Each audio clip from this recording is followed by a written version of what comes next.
The kickers. It should not affect any passing game that either team wants to try in this game. Kansas State won the toss. They have deferred to the second half. Texas is going to get the football first. Great to have you with us. We are underway. Line drive kick that's going to take a hop in the end zone and out. There'll be no return there. So Texas will bring the ball out to the 20, and there they will take over. Let's take a look at the offense that we will see tonight. Colt McCoy is the man who makes this work. Our starting lineups presented by City. But along with the work that's going to be done by the young quarterback, you've got to have the help up front. Yeah, you talk about a massive offensive line for Texas. That's the strength of this offense. We talk about Colt McCoy, but those are the guys that protect him. Justin Blaylock moving inside from right tackle to right guard in an adjustment up front. They're good here. Texas has done a lot more passing this year, but make no mistake about it, they are still a running team. 21st in the nation, averaging 183 yards per game on the ground. McCoy will spread it out. They've got 5 receivers, including the 2 running backs. Comes to the near side, 20-22, Billy Pittman. Pittman driven out of bounds at the 29-yard line. The junior, who's had 4 touchdown receptions, gets that one. The defense presented by City is going to be challenged, obviously, as K-State will have to work hard to stop the running game and then have to worry about the pass and the options. Yeah, and it's the guys up front. Ian Campbell playing his best football right now, 10.5 sacks for this Kansas State defense. He'll be the guy trying to put the heat on Colt McCoy. Selvin Young will be in as the lone running back. It'll be a second down and 1. Young from deep in the backfield, first down, 35. And we'll take it up to the 38-yard line. Selvin Young averaging almost 5 yards a carry and 55 a game. Puts 8 yards in the rushing department on his first carry. Yeah, when you talk to Greg Davis about Selvin Young, he just describes him as a complete back. Can run, catch, and protect the quarterback in passing situations. Picks up the blitz very well, but boy, they can rely on him to tote the mail if they need to. This is a very tough offense to stop, obviously, because they have so many weapons. First and 10. McCoy, handoff will come straight ahead to the 40-yard line, breaking it up to the 48-yard line again. That is Selvin Young. Andrew Ecker moves in on the hit. Young gets a 9-yard gain. Well, a big hole up front. That Texas massive offensive line. You see the difference right there, the big weight difference, 313 to 277. And as this game progresses, Gary, they will just kind of lean on that Kansas State defensive line. And so long as Texas can run the football, they will. This Kansas State defense, 56th against the rush, 54th against the pass. Another second down and 1. Again, Young will stay in that backfield, running 6 yards deep, and he will get close to the first down marker. A fumble. Hang on. I think they're going to rule it that he was down reaching for the first down marker. And you see good penetration up the field. You see Ian Campbell there, and coming up Andrew Ecker as well. But once you get to Selvin Young, you got to make sure you get him on the ground. What Kansas State doesn't want to do, especially early in this football game, is give up big plays to Texas. They got the first down, and they are moving it on the ground. Jamal Charles, their leading ground gainer overall. Young coming in second. They've got a first down at 10. Charles is in the backfield now. The fake to him. McCoy looking over the middle. It is caught into KU territory and down to the 48-yard line.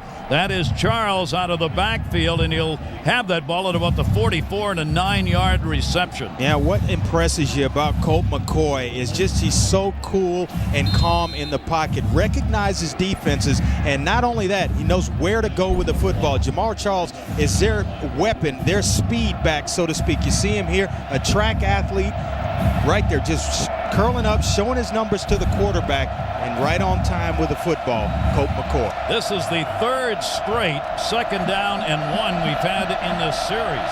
Luke Timon is in the backfield as well now. That'll be carried to the first down marker, but not at it. He did not get enough. That is Charles on the carry, short of the first down. Well, kind of surprised right here that Greg Davis, the offensive coordinator, didn't go up top. They like in situations on second down and short to take the shot. They live by the big play at Texas. They've got tremendous athletes, tremendous speed on the outside, and in situations, especially around midfield, they will go up top on it. Let's see what Mac Brown wants on this one. This is a third down play. They're 44% in third down conversions this year. 3rd down and 1. Little mix up in the backfield, but they're going to get the first down to the 40 and all the way down to the 38-yard line. And Young, another 6-yard gain, has started out on this first possession for Texas with some big runs. Watch Selvin Young kind of sense the hole here. Tries to go inside but bounces it out and then uses his athletic ability to get out to the edge, north and south with the football. Don't stutter step, get north and south, and that's where we like Selvin Young. He's the guy that gets the tough yards for Texas. That is another first down, 4 carries and 24 yards already tonight for Selvin Young in that backfield. 3 receivers left side. McCoy looks like he wants to make the change. Colt McCoy, the freshman, back deep in the pocket, goes sideline open at the 20 and caught down to the 15 and inside it, Billy Pittman. Pittman gets his 2nd reception of the football game. Justin McKinney over on the coverage, 26 yards. Boy, the Kansas State, they go blitz. And right here, just a simple smash route underneath and then a corner route by Billy Pittman, and Colt McCoy recognizes the blitz. He knows I've got to get the football out fast, and Billy Pittman kind of shortening up his route, gets to the corner, wide open, and a nice delivered football to the corner. What a drive by Texas here. They've got another first down and 10. 1st and 10, McCoy. Young again on the carry, will cut it inside the 10, spins to about the 7-yard line. Selvin Young going inside, and Kansas State having some real problems as this Texas offensive line is just busting and opening up some big-time holes. Yeah, we talked about them just leaning on that Kansas State defensive line, and boy, I'll tell you, that will wear on you as this game goes and you get into the 2nd quarters, 3rd quarter, 2nd half of this game, and man, does you get tired when those big fellas are just pounding on you down after down. Texas threatening here on their first series. McCoy goes to the flats near side. Good read, missed tackle, and down to the 1-yard line. 2 missed tackles by K-State on Quan Cosby, a sophomore. A 7-yard gain. And K-State said after last week's game, we got a problem with tackling. Yeah, Joshua Moore, he gets there, recognizes the play based on the formation, reads the quarterback well, but when you get there, you've got to wrap up. And Quan Crosby right there, ability to break tackles and hit the home run. Don't get him loose in the open field because he certainly can make you pay. McCoy's already 4 for 4 with 51 yards in the air. He's had a great passing year. First down and goal as they are at the 1-yard line. They'll go the 2nd man through to the line of scrimmage, barreling, stood up. No sign yet. I don't think he made it. No, I think the whistles are going to blow him just short right at the goal line. And Kansas State does a good job getting under that big offensive line. You see the push right here and the penetration, the fullback trying to kick out, and right there, kind of shoring up their leader on defense, Brandon Archer, stands up Selvin Young and holds him until the rest of the troops show up. Archer is their leading tackler, both in total tackles and solo tackles. Young again is going to be the 2nd man in that 2 running back formation. From the 1-yard line, Young again diving, and I think he slipped. He tried to go up in the air. Brandon Archer was there again, and he never got airbound. And Brandon Archer, Quentin Eccles as well fighting in there. He's a low one, 6 foot on 316 pounds, but boy, he wedges himself in there, and Brandon Archer got a chance to talk to him. He was very excited about the opportunity to play Texas tonight. All right, Kansas State has held him twice on the 1. I go right back to Selvin Young and let him get airborne this time. Selvin Young has 5 touchdowns rushing this year. 2nd man, Colt McCoy, and he does not make it. From the 1-yard line, 3 consecutive tries, and Zach Dials, the middle linebacker, moved in to stop him. All right, I tell you what Mac Brown's thinking right now, you go for it in this situation. Absolutely, Coach. You got a young quarterback on the other side of the field. If you don't make it, they are pinned way back, and a young, inexperienced quarterback for Kansas State, and a pretty good defense to go along with it. So, hey, harness up right here and ride Selvin Young into the end zone. It is a 4th down. They are 7 for 11 in 4th down conversions. And it's no good. He did not get in. He did not get there. Oh, absolutely. Well, he got in. There's a big argument, but they gave it to him. Yeah. The line judge came in late. from the far side. It didn't look like Colt McCoy got in, but then the line judge rules him into the end zone. And I think he took a shot. You see him right there, kind of walking off Gimpy. Right there, he's short. You got to look for the football. It's down in here somewhere. This one may be reviewed for the spot. Colt McCoy certainly took a shot.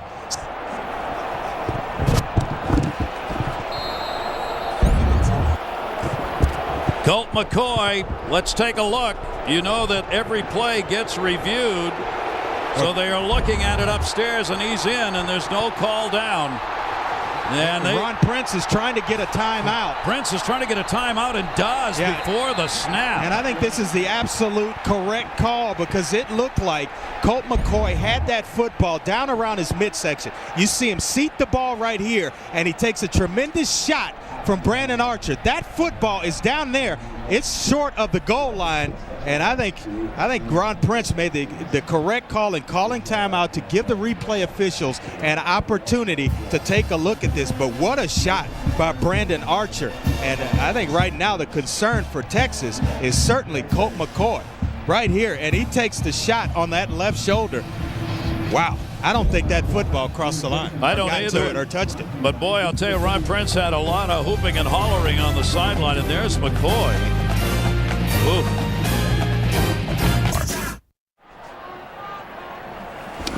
Well, Colt McCoy is still over on the sideline, and clearly some concern about whether or not he's 100% right now because he took a real shot. The other question is the review, did he cross the line? Yeah, you'll take a look, and his neck kind of snaps back. And, you know, it's got to be just obvious to the replay officials, and based on the spot, you see him there just kind of continue to churn his legs, and at the end of the play, it looks like he finally gets himself into the end zone. But, boy, immediately I thought he was short. Yep. The ruling is it's a touchdown. You've got to have that indisputable evidence from the replay to overrule the field ruling. They did not have that, so it is ATD. And the extra point kick is up, and it is good. Ryan Bailey put that one home. The Kansas State fans obviously not very happy about it. Mac Brown taking the chance on that fourth down from the 1 after being stopped 3 times by the K-State defense. They scored it, but McCoy paid a price, and we're just going to have to wait till they get the football back. Watch the hit.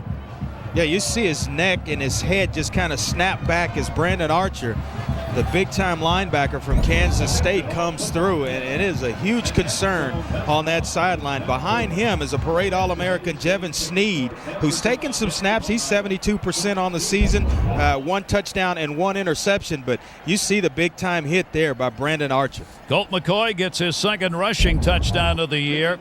A fine drive as he went 4 for 4, 51 yards passing. He scored the touchdown on the quarterback sneak. It took 14 plays, almost 7 minutes, and they covered 80 yards. And there you see the backup quarterback Sneed getting ready on the bike. He is also a freshman.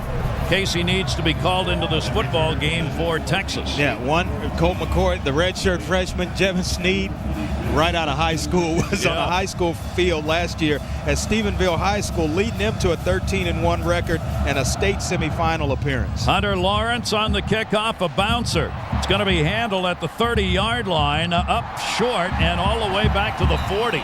So great field position. Brandon Foster able to pick that kickoff up, and K-State will get good field position. Here's the offense. We'll get a look at the other freshman, Josh Freeman, at quarterback. Yeah, we talked about Texas and their big offensive line. Kansas State, they're not small either. Logan Robinson, the guy there, they like to pull Jordan Bedore and Logan Robinson in certain run situations out front to lead those 2 dynamic runners they have in James Johnson and Leon Patton. This is a very tough Texas defense, almost impossible to run against, second best in the nation on the run defense.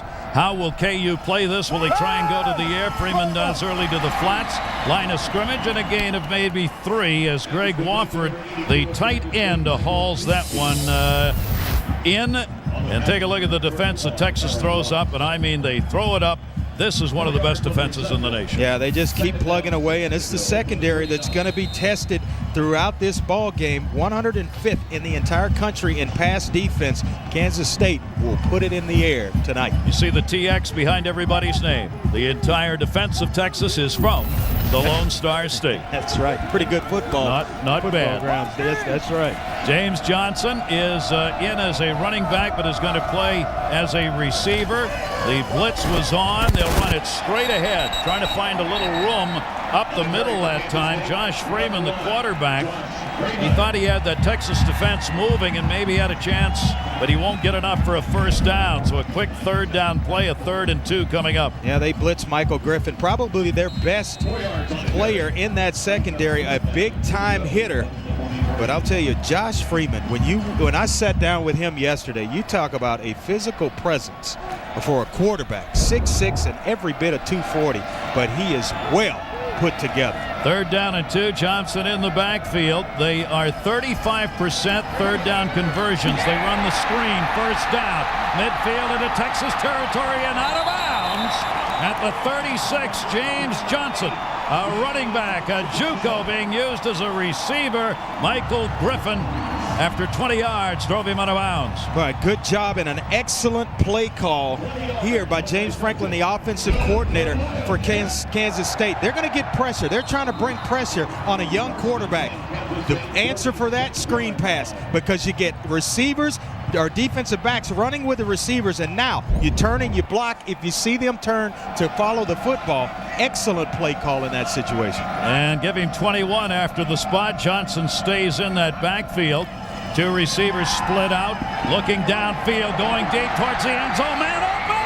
Touchdown! Yaman Figures!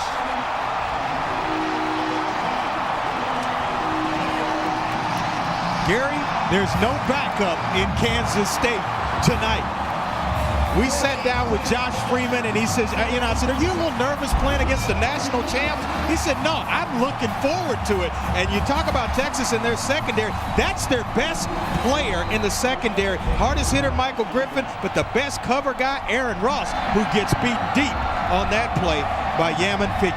And there's the kick for the extra point. It is up and good, and just like that, this game is tied.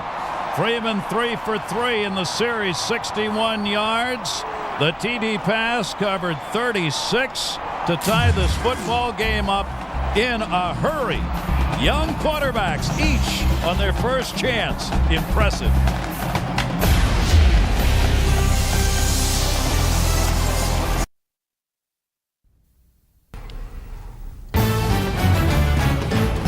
Saturday Night Football on ABC, presented by Southwest Airlines. The low fare from here to there. It's on Southwest Airlines at southwest.com. Infinity, makers of the all-new 306 horsepower G design, Beyond Machine. Singular, raising the bar. And Dr. Pepper, with 23 flavors in every Dr. Pepper. There's more to it. We are back. And the second touchdown catch for Vigors and the 4th touchdown pass for Josh Freeman in this game to tie it up. Texas will get it back. Coming to the near side right at the end line, Selvin Young. Young up to the 15-yard line. K-State, great coverage. He will be downed at the 16. Let's check in with Todd Harris. Todd. Well, Gary, we're definitely see Jevin Sneed for the Texas Longhorns. Colt McCoy came out, and they initially were looking at his right shoulder. Initially, he couldn't even get his arm up past this high without wincing in pain. They took his helmet away, which is usually an indication that he's not going back in. They just told me moments ago he will be out. They will reevaluate him later on in the game. He picked up a football to try to warm up. Initially, the doctors came over and said, not yet, but he is now up and throwing. Gary? You see him on the sideline. McCoy trying to get ready to get back into the football game here. But for the moment, at least on this series, that's not going to happen. Texas a man down on the coverage, and we cannot see his number. And hanging on to the right arm. Boy, this K-State team clearly fired up by that touchdown pass that they have put up.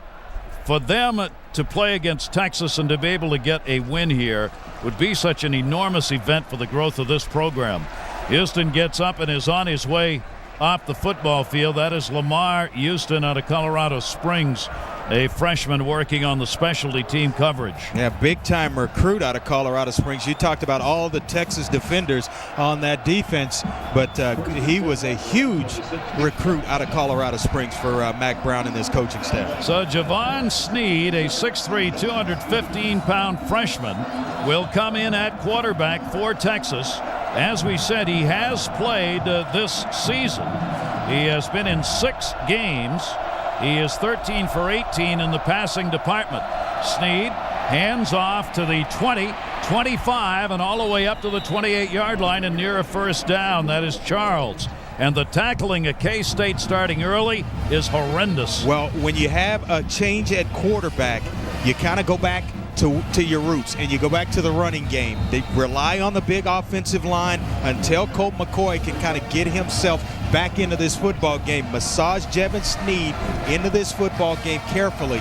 Do that with the running backs. This is going to bring up a second down, short yardage, second down and 1. The 4th time Texas has had a 2nd and 1. And they will get the first down again at 30, and the flags go flying. That is Charles, the sophomore, on the carry. And it's going to be a face mask as one of those 5-yarders that you're trying to make a tackle and just kind of graze face the face mask. Defense, number 9, 5-yard, added to the end of the run, first down. It just grazed the face mask of Jamal Charles. Kansas State, a lot of bodies around, and you'll see right there, just kind of grazing the face mask, trying to make a play. Accident, but it's a penalty. It's a penalty. They had the first down anyway. 5 yards tacked onto it. Moves that ball to the 35-yard line. Another first down at 10. Kansas State in the penalty department. That's what they do not need in this game. Look at the big splits in that defensive line. Charles in the backfield as they run out of the shotgun. McCoy. Charles turns the corner, 40.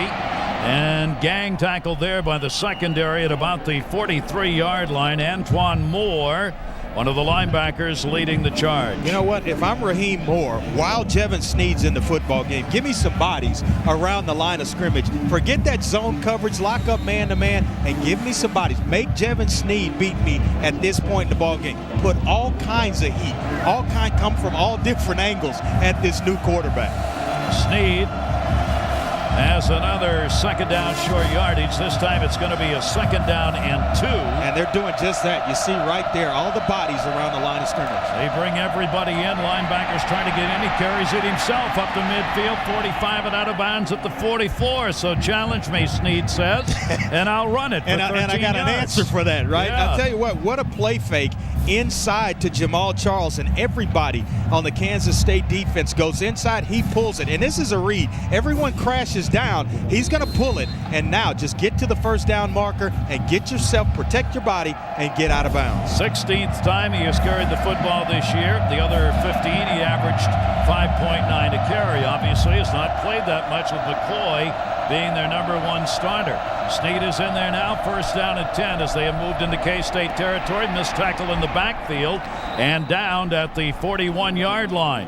And again, that is going to be Charles on the carry, in the secondary for K-State's having to make a lot of tackles. Quentin Eccles helped out as well. Yeah, you talked about problems tackling for Kansas State. Didn't see it on film against Colorado last week, but it's certainly showing up early. They're getting to the ball carriers of Texas. Now the mission, get them on the ground once you arrive at the football. Texas already has 117 yards.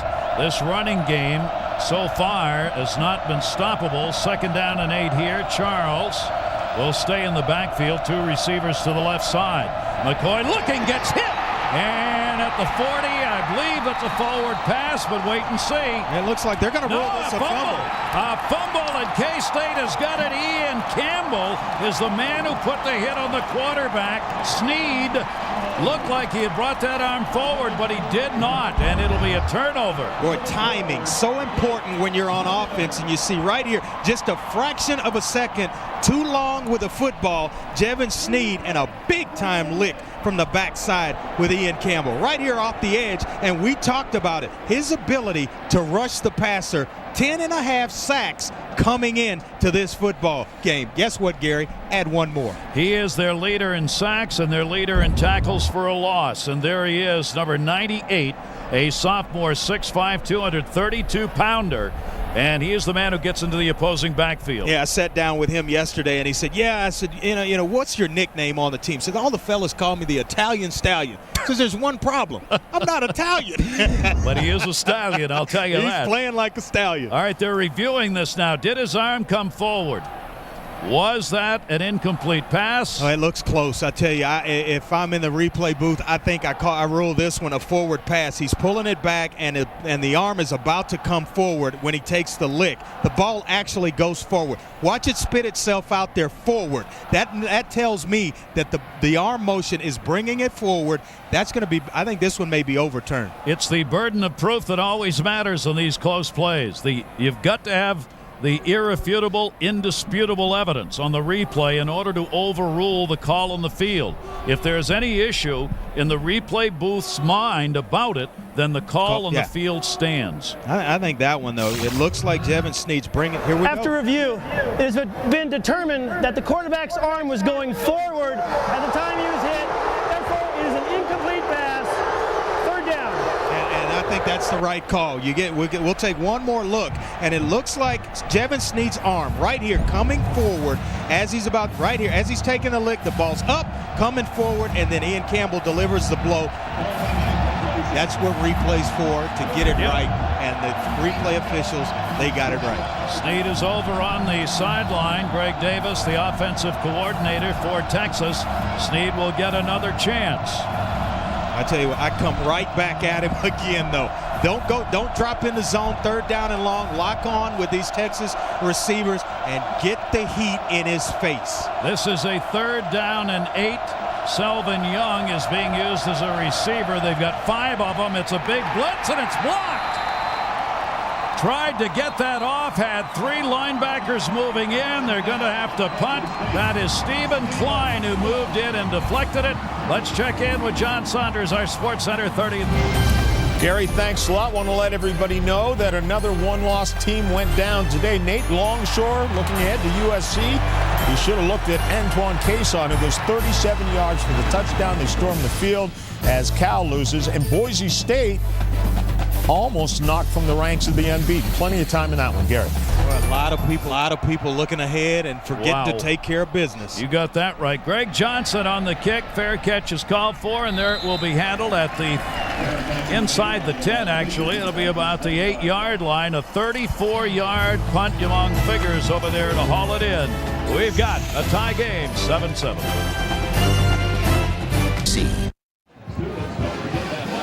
Keep in mind, with all of these scores you're seeing today from BCS teams in a losing column, Texas still has hopes of a chance of going to that championship game and defending the national championship that Mac Brown and company has right now. They're going to need help.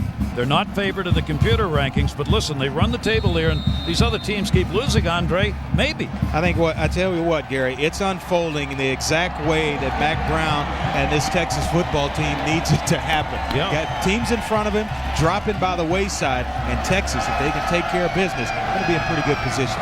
You see, Kansas State didn't take long to score that touchdown. Fermi going to the air, flats caught, and it'll be a completed pass, no out of bounds. Boy, that was close. Very close.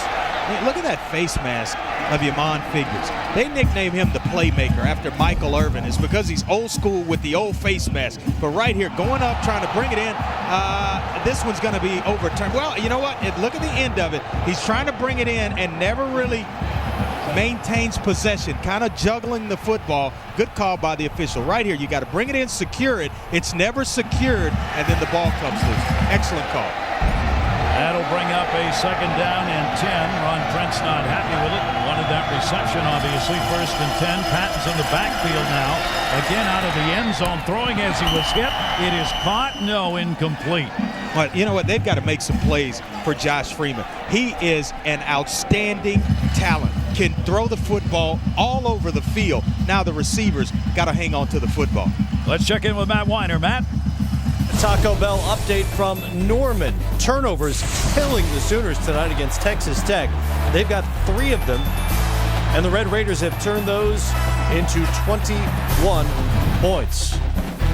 24-17 there. Arkansas up big at the half on Tennessee, 28-7. Mike Leach going back, beating up his old employer. Yeah, 3rd down here, again from the end zone. It is all dangerous. In the flats, a chance for an interception. Aaron Ross, one of the semifinalists for the Thorpe Award as the best defensive back in the nation. And he's looking at his hands like, yeah, how could I not have caught that? And that's the closest to an interception that I've seen by Josh Freeman in a couple of weeks. And right there, Aaron Ross wishing that he had that one back. Leads the team with interceptions with 5. Outstanding cover guy. Kind of reminds me a little bit of Aaron Glenn. That's a punt coming from the end zone, and a good one. They're going to have to let it bounce, and does that take a Kansas State bounce? It'll go out of bounds at about the 41-yard line. Tim Rayer and a good kick. That's 52 yards on that punt, and he had to do it from the end zone. Ross heading off, continuing to shake his head. He'd love to have that one because he intercepts that. He takes it into the end zone. Next Saturday is Judgment Day. Finally here. Number 2 Michigan, number 1 Ohio State. The national title hopes at stake. You'll see the game next Saturday at 3:30 Eastern, 12:30 Pacific on ABC. The Rose Bowl lives here, and so does that great matchup. There are only 3 undefeated teams now. Boise State went down to the hands of San Jose State today. Snead back at quarterback, 1st and 10. Texas with the football. Second man around 40, 45, 50, and it'll be taken into Kansas State territory. That is Jordan Shipley, a flanker who gets 13 yards on the carry. Boy, Ian Campbell loses the outside contain, bites down inside on the fake, and he gives up outside leverage right here. It's going to follow the play down and inside. Once he's down in there, right now, right around is Jordan Shipley. Tremendous speed. Jordan Shipley was an all-state football player, track guy, and golfer. And he's carried only 5 times coming into this game, but a couple of times already, and that's one of the problems defending Texas. Their backs are receivers, and some of their receivers are backs. Looking to pass. Snead dumps it down near the 30, too high. It'll be incomplete. And that's what happens when you don't get all those practice reps, and the timing is just a little bit off for a guy like Jevin Snead who comes in this football game. That's why, if I'm defensive coordinator Raheem Morris for Kansas State, I keep the bodies flying around him and keep him uncomfortable in the pocket. He is 0 for 3 so far in this football game going to the air. On the season now, 13 for 21 with an interception and 1 touchdown pass in the limited time he has played, and this is 7th game. It is a 2nd down and a 10. Second man through, Young in the carry, and will take it to the 40-yard line. Selvin Young, Ian Campbell moved in to the left end to put the hit on. Boy, tremendous push up front. Tony Hills, the left tackle. Casey Studdard. Tony Hills, left tackle. He was an All-American, parade All-American tight end out of Elsik High School right there in Houston. And they moved him inside, kept putting on a little weight, 6'6", 300 pounds. And you see the big fella right there, big wide body. Casey Studdard brings up the 3rd down and long yardage. They are 1 for 3 in 3rd down conversions, 3rd and 6. Into the pocket, and he's going to get leveled. He is sacked from the far side. He was not looking and didn't see it coming from Rob Jackson, Jr. Just talked about Tony Hills. Well, he gets matched up with Rob Jackson, and you're going to see him right there at the top. Gives him an upfield move and then swims him, comes underneath, and gets to Jevin Snead. An outstanding job of pass rush right there. Give it to him upfield, get Tony Hills committed to the outside, and then come right underneath to him with a clear path to the quarterback. Big season of sacks with a new school record set.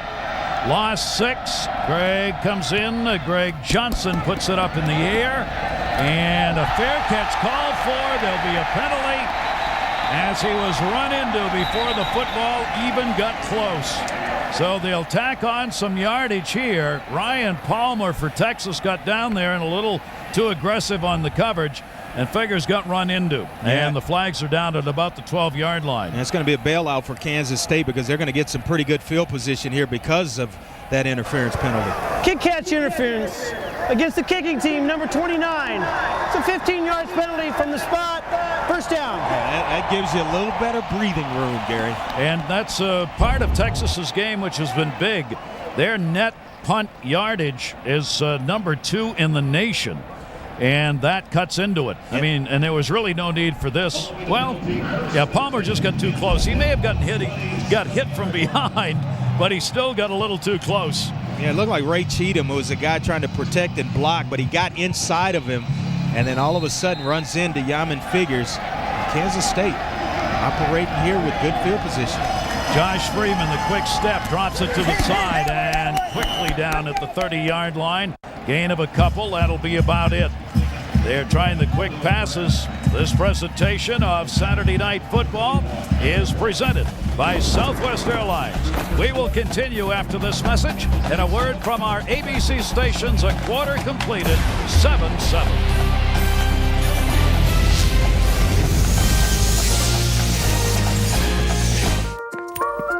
So, what kind of financial help are you looking for? Maybe you need insurance to help protect you. Benefits to help your business reach new heights. Or a retirement plan to invest for the future. Then again, maybe there's someone who can help with all of those things. The Principal Financial Group will give you an edge. Their decision to become Marines. Tonight at 10 on 13. I'm Matt Weiner in New York with this check of your primetime pulse on ESPN. Alabama and LSU, a couple of Jamarcus Russell touchdown passes have the Tigers on top by 7. They still have an outside chance of winning the SEC West, but they need an Arkansas loss. On ESPN2, the Hogs up 28-7 on Tennessee. Darren McFadden with 3 touchdowns, one of which he threw, Gary. All right, we're at K-State where we get ready for the second quarter. Game tied at 7-7. Kansas State 5-2 here at home. They are 3-3 in Big 12 play so far this season. And they've had the football for only about 3 minutes, under 3 minutes for the whole first quarter. That's the way they've played this year. Their defense has been on the field most of the time. K-State gets the football here, 1st and 10. Patton in the backfield, and a busted play. It'll be brought back to near the line of scrimmage. Looked like he wanted to flip that little forward pass, didn't get it. Let's check in with Todd Harris. Todd.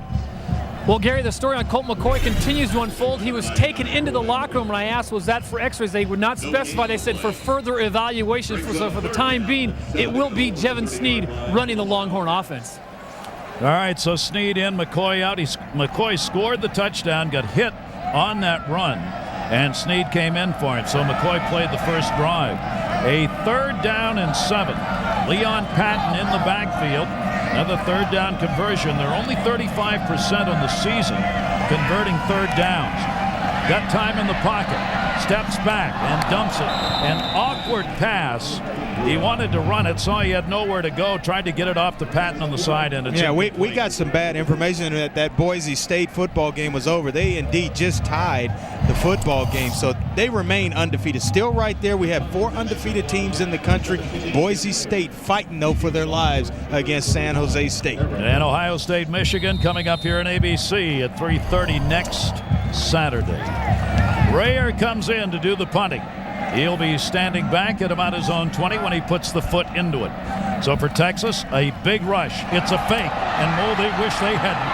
At the 10-yard line, it is loose. It is still loose. Texas will get it in a big pileup. That ball seems to be squirting everywhere.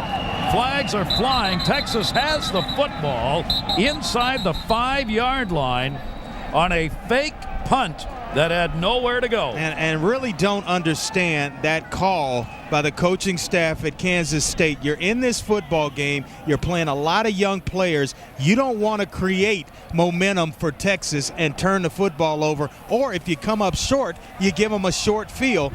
We'll see what the penalty is here, but I really question that call. This came in the scrum. Dead ball. personal foul, number 22 of the offense. So we half the distance to the goal, first down.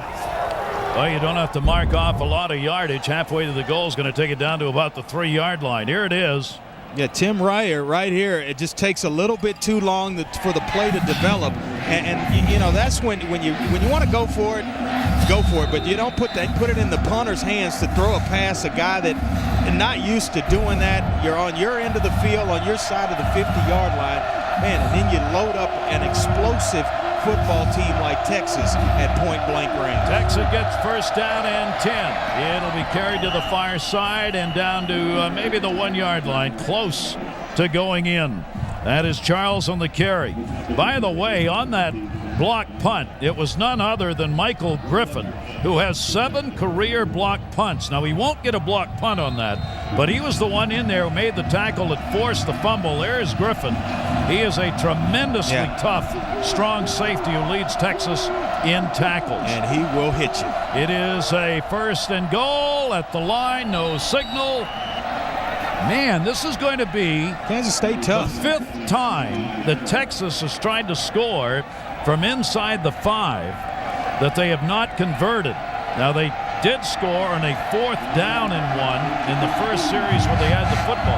Yeah, and they were tremendous last week, Kansas State, against in goal line situations in the second half against Colorado. Shut them down one time and took them to 4 downs. And right there, you see them continue to play well on that defensive line in goal line situations with their backs against the wall. Now they've got to do it again. A 3rd down and goal. Snead. One setback. Young in the carry, dives in, and that's a touchdown for Charles. Charles takes it in, and so they convert after picking up that fumble on the fake punt. And Kansas State pays for it, as Charles will give Texas the lead back. Well, if you're Kansas State and you're the coaching staff, you go to the players and say, hey, that's one on me right there. You don't the fake punt when you're inside or right around your own 30-yard line and turn the football over to a high-powered Texas football team, that's on your shoulders right there. Now you got to bounce back and get yourself back in this football game. Now the point after to put that lead back up to 14-7, and it is up. And it is good. So Kansas State, their offense hasn't been on the field long, and when you cough the football up to this Texas team inside the 10, you're going to pay. They did, 14-7. Okay, people, let's gather around. Gather around if you would, please. Let's bring it in and listen up. Yeah, let's powwow. This is Team Communication Week. I want you to think about what that means. You do your job, so I can do my job.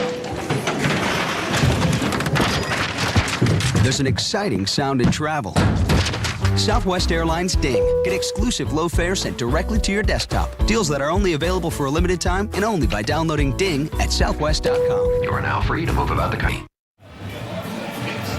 Jamal Charles scoring the touchdown, his 5th rushing TD to give Texas the lead back. Take a look at our Pacific Life game summary. Hey, look at it here. Time of possession being dominated by Texas. Kansas State with that quick strike ability, and then passing yards kind of even. But Kansas State unable to run the football, and that's going to have to change if they're going to get themselves back in this football game, because Texas will load the line of scrimmage and bring blitzes at a young quarterback, Josh Freeman. Kansas State has played that way, as we mentioned, all year. As far as possession is concerned, they're 115th. Out of 117 Division I teams in time of possession. Only 2 teams have had it for less minutes offensively. That'll be handled back at the 3-yard line up to the 10. And down at the 14-yard line, Justin McKinley on the return. Good coverage by Texas. Tomorrow, we will see the conference champion Houston Dynamo against Taylor Twellman and the New England Revolution. America's soccer champion will be crowned tomorrow, 3:30 Eastern, right here on ABC. How about Houston, the first year in MLS play, getting to the championship game? How about that? Thinking of taking up a new career? No, I'm just going to be a spectator. Okay, just check. Turn them over like I used to. All right, Josh Freeman out there. This freshman We'll have Johnson in the backfield and not going far there. Maybe the line of scrimmage. As we said, Texas is second in the nation against the run.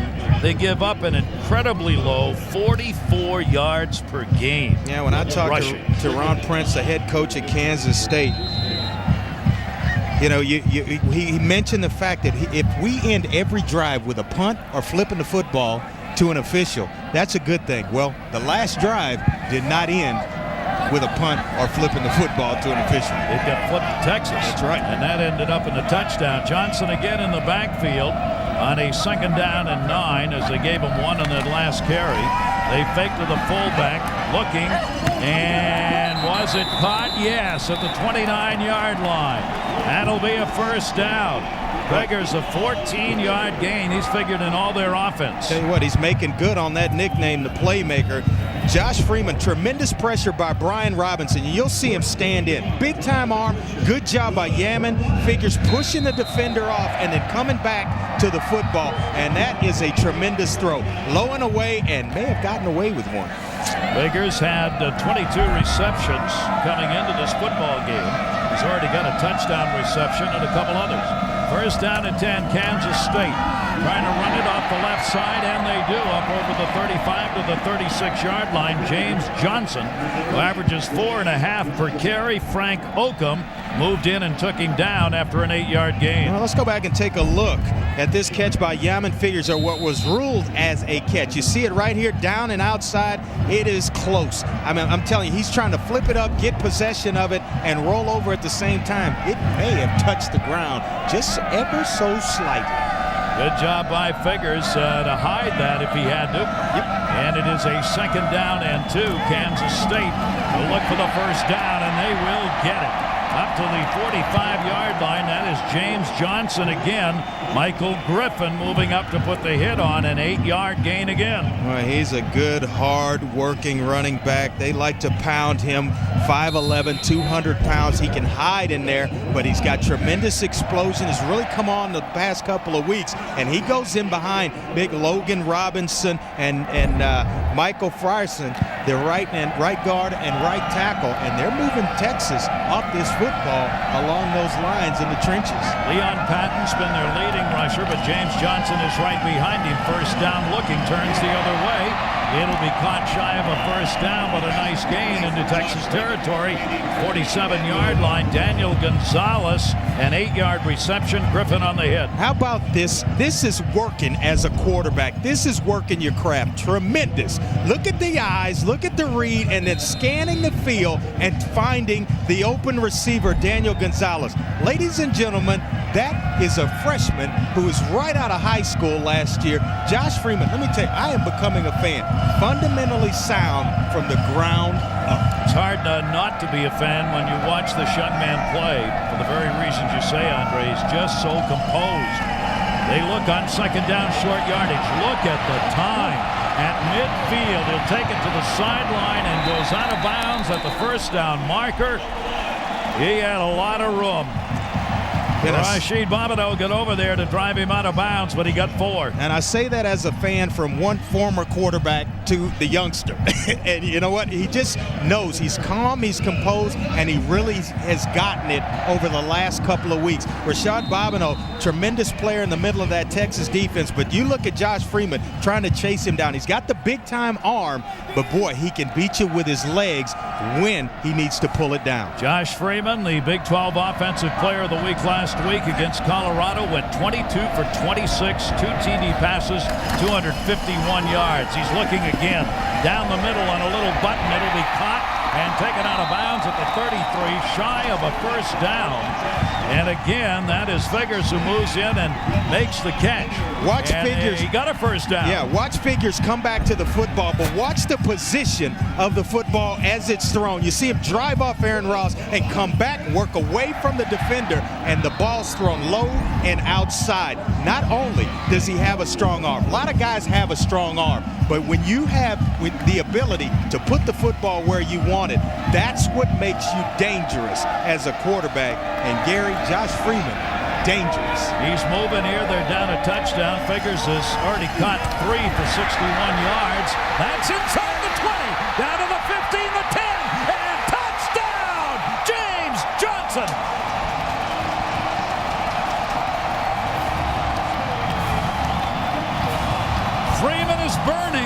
the one area where Texas has had problems this year, and that's in their defensive backfield position. Well, watch the football here. Watch the revolutions on it. It gets there in a hurry, so the receiver can make a play, put the football away, and then get himself into the end zone.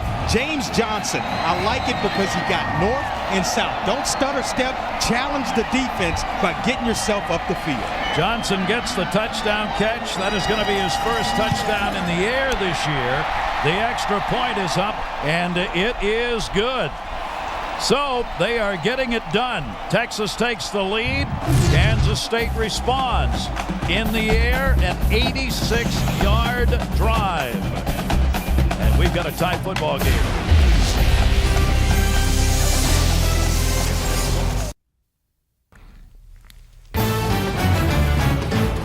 Saturday Night Football on ABC, presented by Southwest Airlines. The low fare from here to there. It's on Southwest Airlines at southwest.com.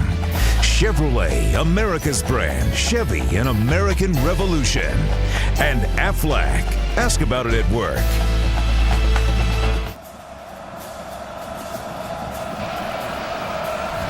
There he is. That's the quarterback. First drive, 3 for 3, 61 yards that they scored on. This drive, 4 for 4, 65 yards. You see the baby face. Teammates nicknamed him Tito Jackson from the Jackson 5. He kind of resembles him a little bit. Well, they give him a hard time, but boy, he is a fantastic talent. Jared Parker's kick is going to bounce at the 25-yard line and covered immediately and driven back behind the 20. It won't matter. They'll move it back up to about the 24-yard line for the first down. Short kick says that's going into what little wind there is. Hey, pull out your eraser and just erase that turnover right now. Yeah. That they turn the football over on the fake punt, and right back in this football game is Texas. And what surprised me about the fake punt, Gary, going back to that, is you have a young quarterback, Jevin Sneed, with not a lot of reps. Punt the football and make him beat you. Don't beat yourself or put yourself in a position to be defeated. There is Sneed, who is running this offense right now with Colt McCoy out of the football game for Texas. Young is in the backfield. First and 10, tie football game, second quarter. They go to Young. He goes off the left side, but not far. Maybe a couple of yards. Brandon Archer having another big game, his 31st game that he has played in for Kansas State. Yeah, Byron Garwin, blitzing from the slot position as well. The defensive back kind of cheating down inside, getting Kansas State an extra guy around the line of scrimmage, trying to get 7, 8 guys in the box and crowd the area of Jevin Sneed. No gain, stopped at the line of scrimmage. A second down and 10. Sneed on the option. He will carry and will take it over the 25 to maybe the 26-yard line as Sneed carries the football this time well shy of the first down. Yeah, Zach Dials, the middle linebacker, does an excellent job of forcing Jevin Sneed to hold on to the football and turns everything back inside where all the playmakers are coming from inside out, and that's what you have to have. You got to have a guy responsible for the pitch man and somebody there to clean up on the quarterback once he turns the football up the field. So Texas 2 for 5 in third down conversions, 44% effective on the year in third down conversions. They have a 3rd and 6 right here out of the shotgun. Big rush coming, and he's got a man wide open, and it's broken up. If that is not tipped, it is a touchdown. Joshua Moore, the cornerback, because they had everybody up on the line. True freshman right out of high school, Pompano Beach, Florida, and he's matched up against Lima Swede right there, their best receiver. And I'll tell you what, if Jevin Sneed puts some air under that football, we're watching Lima Swede run to the end zone because Joshua Moore sold out on it. And if it's put just a little bit of touch on it, and that's what you get when a guy doesn't have a lot of practice reps, how to throw the football with touch, when to drill it, when to put some touch on it. High snap. Greg Johnson gets the kick off, and it's taken at the 40-yard line. Kansas State 45 midfield. Figures, 20, figures one man to beat, gets it inside the 10. What a game Figures is having in every aspect of it. Boy, Greg Johnson for Texas. The punter does an excellent job of forcing Yamon Figures to turn it back inside, and all of a sudden someone's there to kind of corral him and bring him down. Otherwise, this one's going to the house, and he's got a punt return for a touchdown already this season. But you see the playmaker in action right there, turning the football up, and now it's just speed. Excellent job by Greg Johnson of turning that football back inside. Arakpo had to come on and put the hit on from behind. Brian Arakpo right there. And a good job of not quitting as well on the play by Texas. 33-yard punt and a 52-yard return. And Kansas State has got a first down and 10 there in the red zone of Texas. They go straight up the middle of the 5-4. Touchdown! Leon Patton! Oh, doggy, as Keith would say. Hang on as this Kansas State team in house is celebrating. Boy, Lauren Robinson, take a look right there in the middle of the screen. Watch the job that he does, washing everything down inside. And the little fella, Leon Patton, comes up big on that play. You can see why the Kansas State offense doesn't have the football for very long, because when they get it, they score. The extra point attempt is up, and it is good. Jeff Snodgrass, who kicks him, puts through another one. There is Patton, who gets his 5th rushing TD as Figures set it up with a great punt return. And now Kansas State leads Texas 21-14.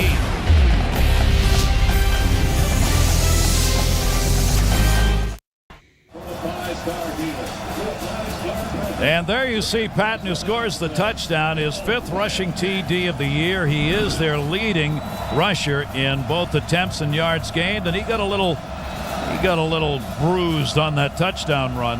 So they're stretching him out on the sideline. There's no way he wants out of this game. And another young player, by the way, another squib kick that's going to be down just barely. Boy, that ball was loose. And KU saw it, but Texas will get it in good field position. Todd? Gary here with new head coach at Kansas State, Bob Huggins, formerly of Cincinnati. Coach, welcome to Manhattan. You've only been in that job for about 7 months, but you have the #1 recruiting class. How do you do it? I've got great assistants. They do a terrific job. They've worked really hard, and they're very well connected, and we got kind of lucky, I think. You start off the season with win today, 60-70 over William & Mary. What's the outlook for the team this year? We're going to have to shoot it a little bit better. I think we guarded okay. We rebounded a little bit better. We haven't made any shots. We're shooting about 30%. That doesn't get it. We got to make some shots. Thanks for your time, Coach. Thank you. Ball carried up to about the 31-yard line by Charles. He has been working in that backfield with Selvin Young. One of the big advantages for Texas is they've got 2 running backs in Young and Charles that Mac Brown says they're both top-flight #1 players. Yeah, 2 starters, 1 and 1A in the backfield at Texas at running back. They don't have Colt McCoy at quarterback, though. Snead is in there looking, will carry it himself, shy of the first down. He got hammered at the 36-yard line. Boy, did he get hit hard. Let's check in with Matt Weiner. Matt? Boise State, one of 4 unbeatens when the weekend began, I should say, but they had to come from behind to beat San Jose State down 20-12. They get a touchdown, 2-point conversion, and win it at the gun on an Anthony Montgomery field goal. Arkansas continues to lead. This pass thrown at the 45-yard line. It is caught. Completed to Billy Pittman. Pittman, who's had a busy night running these patterns to the sideline, and Snead connects on it. So he's got to feel a little better now about the arm as he tries to get into the groove of this game. That is going to be his first completion.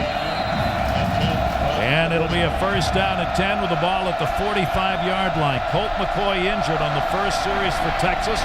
And they're starting quarterback out. That'll be carried into KU territory by Charles. Yeah, that play before with Jevin Snead, it looks like he's a little more comfortable when they're moving him around as opposed to standing in the pocket throwing the football. Colt McCoy, more of the classic pocket passer, can fake it inside and then stand there, make his reads, and sort things out. Jevin Snead, to me, seems like he's better in this offense when he's on the move throwing the ball. Kansas State's defense now will face the 2nd down and 4.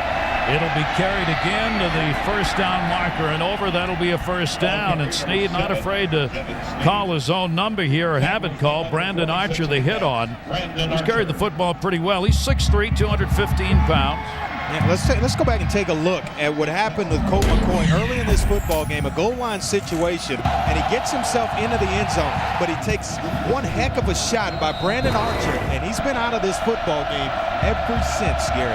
It is a first down and 10. On the handoff, a little room of the 40, and down beyond it, that is Young. Good work on the carry as he brings it to the 39-yard line.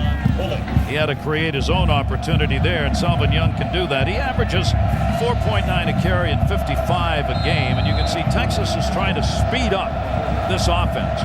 They're going no huddle, and they're trying to get Kansas State before they can set up the defense. Kansas State trying to give a different look now. Looks like more of a man-to-man defense and trying to bring pressure in this situation. They've got only one deep cornerback. Again, Snead's going to carry, and again he's got room. Again hit hard at the 35-yard line, but he jumps right back up again. Snead looks immediately to the sideline to get the call as Mac Brown wants a hurry up. Kansas State tries to respond by making their changes defensively in a third down short yardage situation. And Lyle Sindown, their Remington Award candidate, threw him a heck of a block in that situation, which freed him up just a little bit. Third down in the backfield. There's a whistle. Hang on. I think the whistle blew maybe before the snap. Texas certainly thought that's what happened because they stopped moving on the handoff to Young. State, their first time out of the half. So Kansas State has called the timeout. It'll be a third down short yardage when we come back. A 21-14 game. Kansas State leading. Our Aflac trivia question. Let's take a look at it. 3 freshmen finished third or higher. Final Heisman voting since '80. Who are they?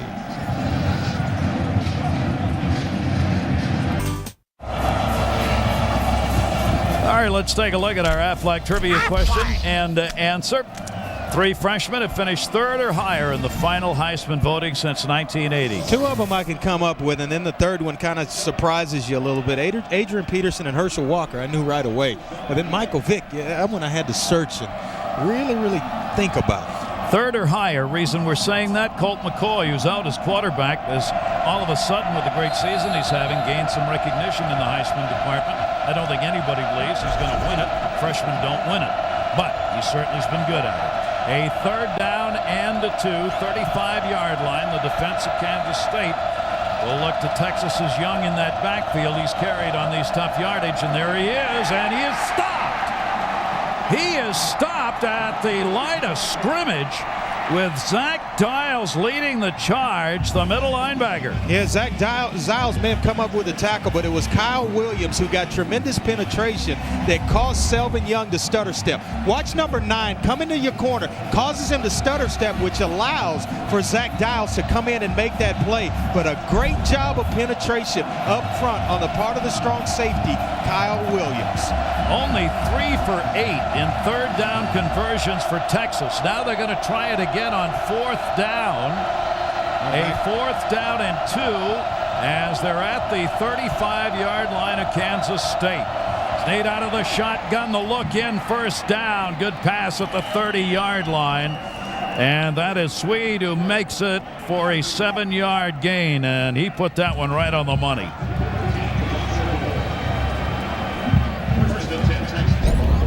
Well, right out here, you just see Jevin Snead get the football, get it out, but boy, he is taking some shots. Once again, the big-time hitter, Brandon Archer, the leader of this defense for Kansas State. They said he's the guy, he's the glue that holds it all together for us defensively. Limas Swede, the man who finally gets a reception, working out of the shotgun. Snead looking, can't find anybody, and it's going to be a big sack all the way back to the 40-yard line. Kansas State's Ian Campbell moving in on the hit as he had nowhere to go. And that's a secondary sack right there. Nowhere to go with the football. Tremendous coverage in the secondary on the part of Kansas State. And once you make a quarterback pump fake, show up, and the defensive linemen do that, Ian Campbell playing an outstanding game right now, but that sack was because of the coverage in the secondary. He continues to be their leading sack man, and they continue to set a school record. Kansas State does for sacks in a season. Second down, it's a 21-yard first down attempt here. Throwing, a man open. It is tipped and incomplete down near the 20-yard line.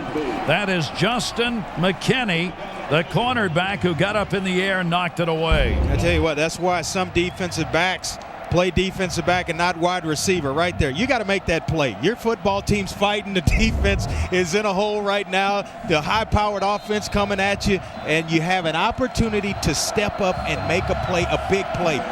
Big-time players make big-time plays. Couldn't hang on to that one, so he's going to stay a defensive back. That's and right. not a receiver. No position change for Justin McKinney. Not yet. Not yet. All right, third down and 21 for Texas. They are 3 for 8 in third down conversions, and the clock's running down. They'll have to use a timeout. Snead asks for the timeout here before they run the third down play. Near the conclusion of today's game, we'll select a Chevrolet player of the game from each team. To honor their determination, Chevrolet will make a $1,000 contribution to each university's general scholarship fund. With Andre Ware, Todd Harris, and our crew, I'm Gary Thorne. Kansas State is the site. And what a show they are putting on for their fans, trying to upset this Texas team that has lost only one game. Well, here are my best one-loss teams, Gary. Right here, Texas at the top spot, followed by Florida, USC, and Notre Dame. And a couple of one-loss teams went down today. Cal being one, Auburn being another. And you know what? Get me away from all this SEC supremacy. Let's just play and let the games be played on the field. You know, Rutgers, who says they don't deserve to play for the national championship? They're undefeated. They beat some good teams. You know what? Get me away from that SEC supremacy. Well, let it play out on the field. The BCS standings that are going to come out tomorrow are going to be very interesting. It's going to be interesting. And Texas right there, they got to control their own destiny. They're right there with an opportunity to kind of jockey for position. But you know what? Look up here. Take care of business tonight before you start thinking about down the road. Their problem has been strength of schedule, but if they don't win this football game, it won't matter. It is a third down, long yardage. Charles is in the backfield. 3rd and 21 in Kansas State territory. Snead back in the pocket, fakes, gets hit, throws it incomplete at the 20. Good double coverage down the near sideline. Swede, who is the primary receiver, had double coverage. Pass was not in there anyway. You know what you do to a good receiver? When the football's thrown high like that, you kiss him and let him know that you're in the area, and that's exactly what Kyle Williams does. The ball's thrown a little bit high by Jevin Snead, and all of a sudden Kansas State starting to play with a little bit of a swagger on defense. They've got the youngster right where they want him, bringing some heat, playing some zone, mixing things up to kind of keep him confused on offense. Greg Johnson has come on to do the kicking. He'll be back at midfield. And they've got nobody back. Now Kansas State will send one back here. And they take the long count looking for the jump. And Kansas State, their second timeout of the half. They want to use the timeout. They did not have anybody back to run the football back, so they decided they'd use the timeout here, and they do so with just 1:06 left to go. Talked about time of possession. It's not been very equal. Texas, some 21 minutes to 8:06, but the difference has been when Kansas State gets the football, they score. Yeah, right over the top, Josh Freeman to Yvonne Figures, and then there was a screen pass underneath to James Johnson. Nice quick pass, and then here you see the cap off by Leon Patton. A lot of guys getting themselves involved in this football game for Kansas State and scoring a lot of different ways. First-year coach over on the sideline is Ron Prince. He came out of Virginia, an offensive coordinator there, the 3rd youngest coach in Division I. There he is. His football team, at least for him and maybe for this program's got a chance at one of their biggest wins ever. Boy, very, very impressed with Ron Prince and his plan here at Kansas State. Johnson is back to kick. He boots it from midfield. Big leg into it. They've got good coverage, but it's way into the end zone, so there'll be no return. It'll come out to the 20. Kansas State will take over. And Texas, even though they moved the football for a couple of first downs, could not get a point off it. Coming at halftime, the Capital One halftime show. Will be back in New York with John, Craig, and Doug to bring you up to date on yet another most interesting Saturday in college football, with a lot of teams having L's that a lot of people pick to have W's. Well, a lot of surprises, and hey, we got one right here in front of us. Yeah. Kansas State right now in the first half of this football game taking care of business, and the clock's running. With a rule change after that punt, the clock is ticking down. You see, when they had that lead at the half, they've only lost 4 times since 1990. Johnson in the backfield. Kansas State with the football. Johnson's got it. He'll take it to the line of scrimmage, and that will be about it. You can obviously see the way he's hanging on to that football. What they do not want to do here is cough it up as the final seconds of the first half are running down. Freeman at quarterback, 8 for 12, 129 yards, 2 TDs. Figures 3 receptions, 61 yards, and a touchdown, and he's also had a 52-yard punt return that set up another TD, as Kansas State has had a tremendous first half here against Texas. They will start the clock here. Kansas State's more than happy to just let it run down and end right here. And it's got to be a surprise Texas team that will go to the dressing room here at Kansas State trailing in this football game. Let's check in with Todd Harris.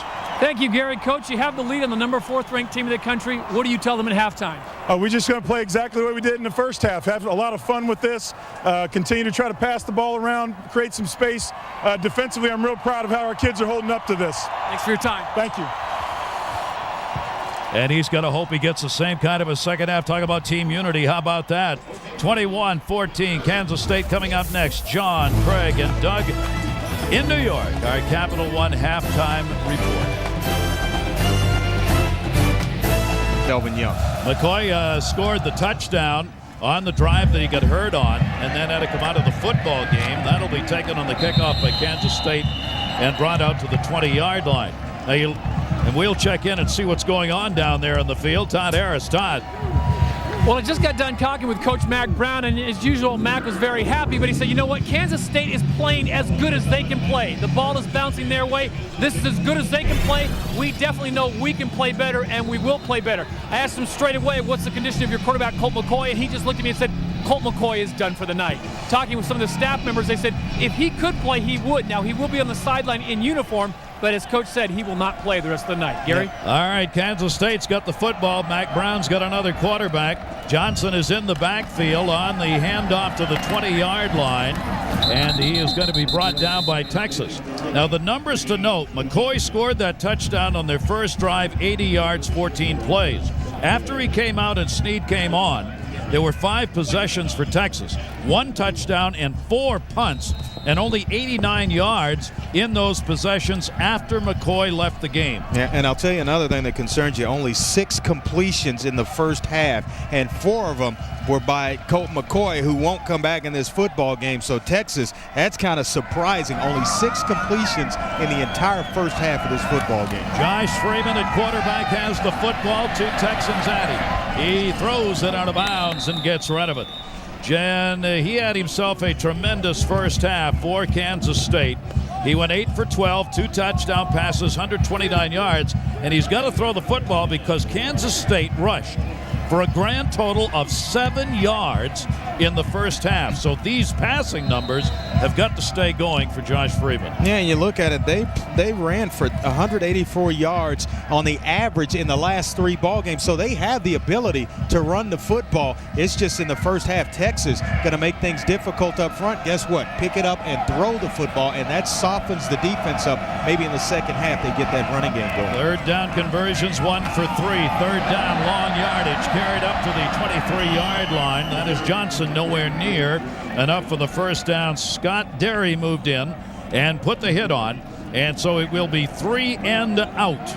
All right, this is a good start to the second half for Mack Brown and this Texas football team. They're going to get the football with some decent field position here as Aaron Ross back deep, and he's got a touchdown, a punt return for a touchdown this year, 46 yards, so he's dangerous back deep. Tim Rayer's on to do the punting back at his own 10. A walk-on who earned the scholarship, averages 41 yards a kick.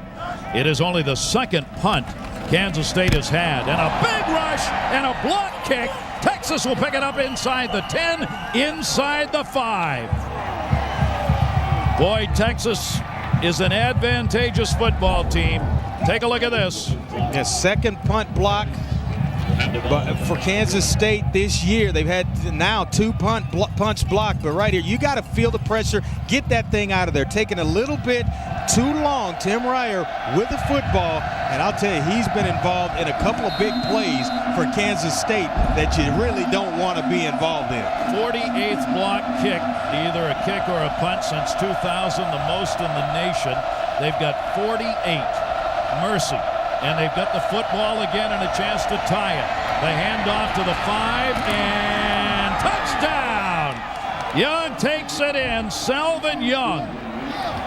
And flags go down for activities after the touchdown. But for Young and Texas, they get right back. Second time they take an advantage of a turnover by Kansas State in this game. Well, they didn't waste any time. And Texas, if you follow them throughout the year, once they create a big play, a turnover, they go for the jugular. And they will go up top if it's a passing, if they've got room, or they usually hit a home run with a running game after like the they touchdown, did there. Dead ball, personal foul, unnecessary roughness on the defense, number 22. That 15-yard penalty will be assessed on the kickoff. Kansas State does not need those kinds of penalties. Yeah, Justin McKinney, he's been playing a pretty good football game, and you see just frustration right there kind of taking over. Quan Crosby mixing it up in the pile with him. Little pushing and shoving there in the backfield. This is Ryan Bailey. 4th game that he has taken over the kicking for Texas. They've had changes in that. This one is up, and it is good. So their second touchdown that has come after a K-State fumble on the 4th down and a false punt. This wasn't a false punt, but it got blocked anyway. And like the first one, it ended up in the end zone. Just starting second half, 21-21.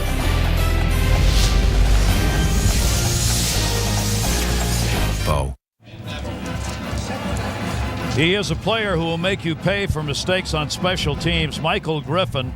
You see the block punt, second in NCAA history, and he is only 2 shy of the record that James King has from Central Michigan, set in 01 through 04. Griffin is a senior. He leads the team in tackles, solo tackles, leads the team in block punts. I mean, this guy somehow finds a way to do what very few can do, and that's block kicks. I tell you what, and he is we talked about the fact that he's the hitter, the striker back in that secondary, and he's not shy about it. He's the twin brother Marcus, but he's the talker. Marcus more the reserved, quiet type. Michael will let you know it. Hunter Lawrence on that boot ends up over there on the far sideline. Texas, their coaching staff up and down the sideline trying to fire this team up here.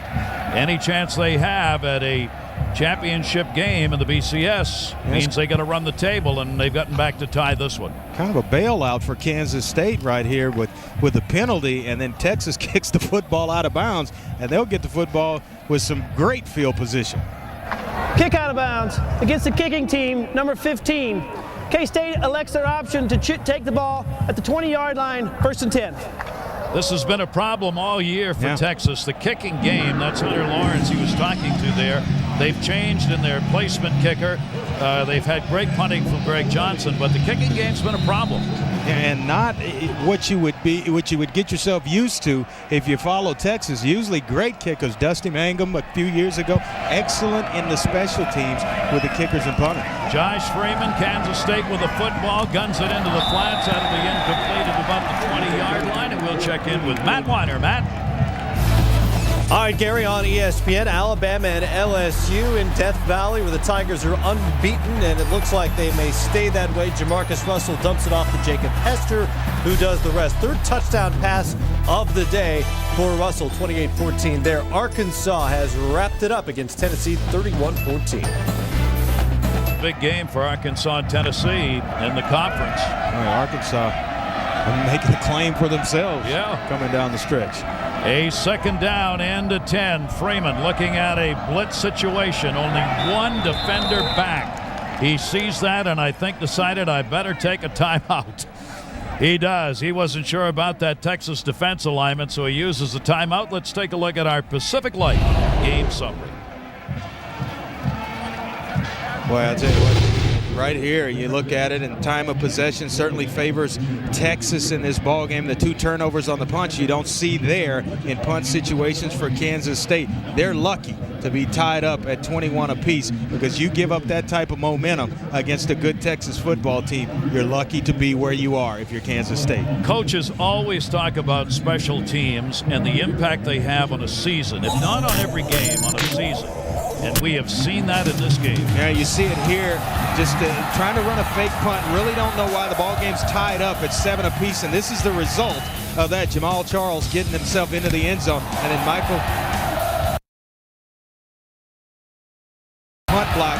Selvin Young asserting himself in this football game, and Texas really getting themselves back. 2 big special teams plays by Texas to get themselves tied up in this game. Enormously important points because they come so quickly. Patton is in the backfield now, second down and 10. Looking, Freeman over the middle, double teamed and caught. It will not be much of a gain at about the 24-yard line. Figures again on the catch. What a busy day he has had for this Kansas State team. Yeah, Gene Chizik, the defensive coordinator for Texas, showing Josh Freeman a lot of different looks. Forced him into a timeout the play before because he showed an all-out blitz. And there, got a lot of guys in the box, but backed out in the zone coverage. Going to keep the youngster thinking here in the second half. Figures, even though he was being tackled, gets his 4th reception. He leads Kansas State in receptions. Freeman looking under pressure. It'll be incomplete at the 35-yard line. Daniel Gonzalez, the intended. Good coverage again by Michael Griffin, who moved into blocking. Boy, Yaman figures if Josh Freeman could get this one back, he's got him wide open down the field. And if he just holds on to it, look back inside, you're going to see him come free down the sideline here, trying to hit a crosser.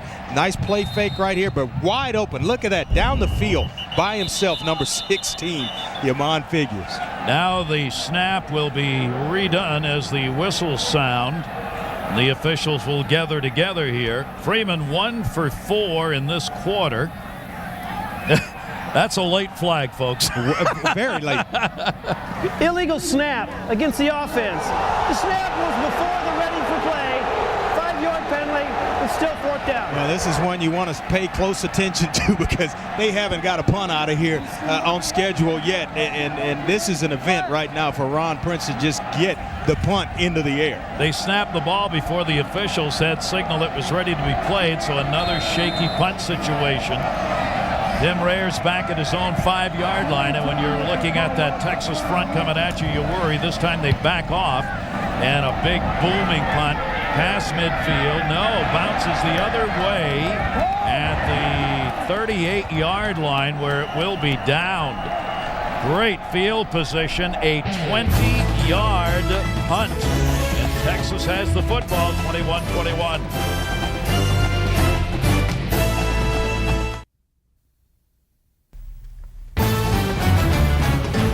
Saturday Night Football on ABC, presented by Southwest Airlines. The low fare from here to there. It's on Southwest Airlines at southwest.com.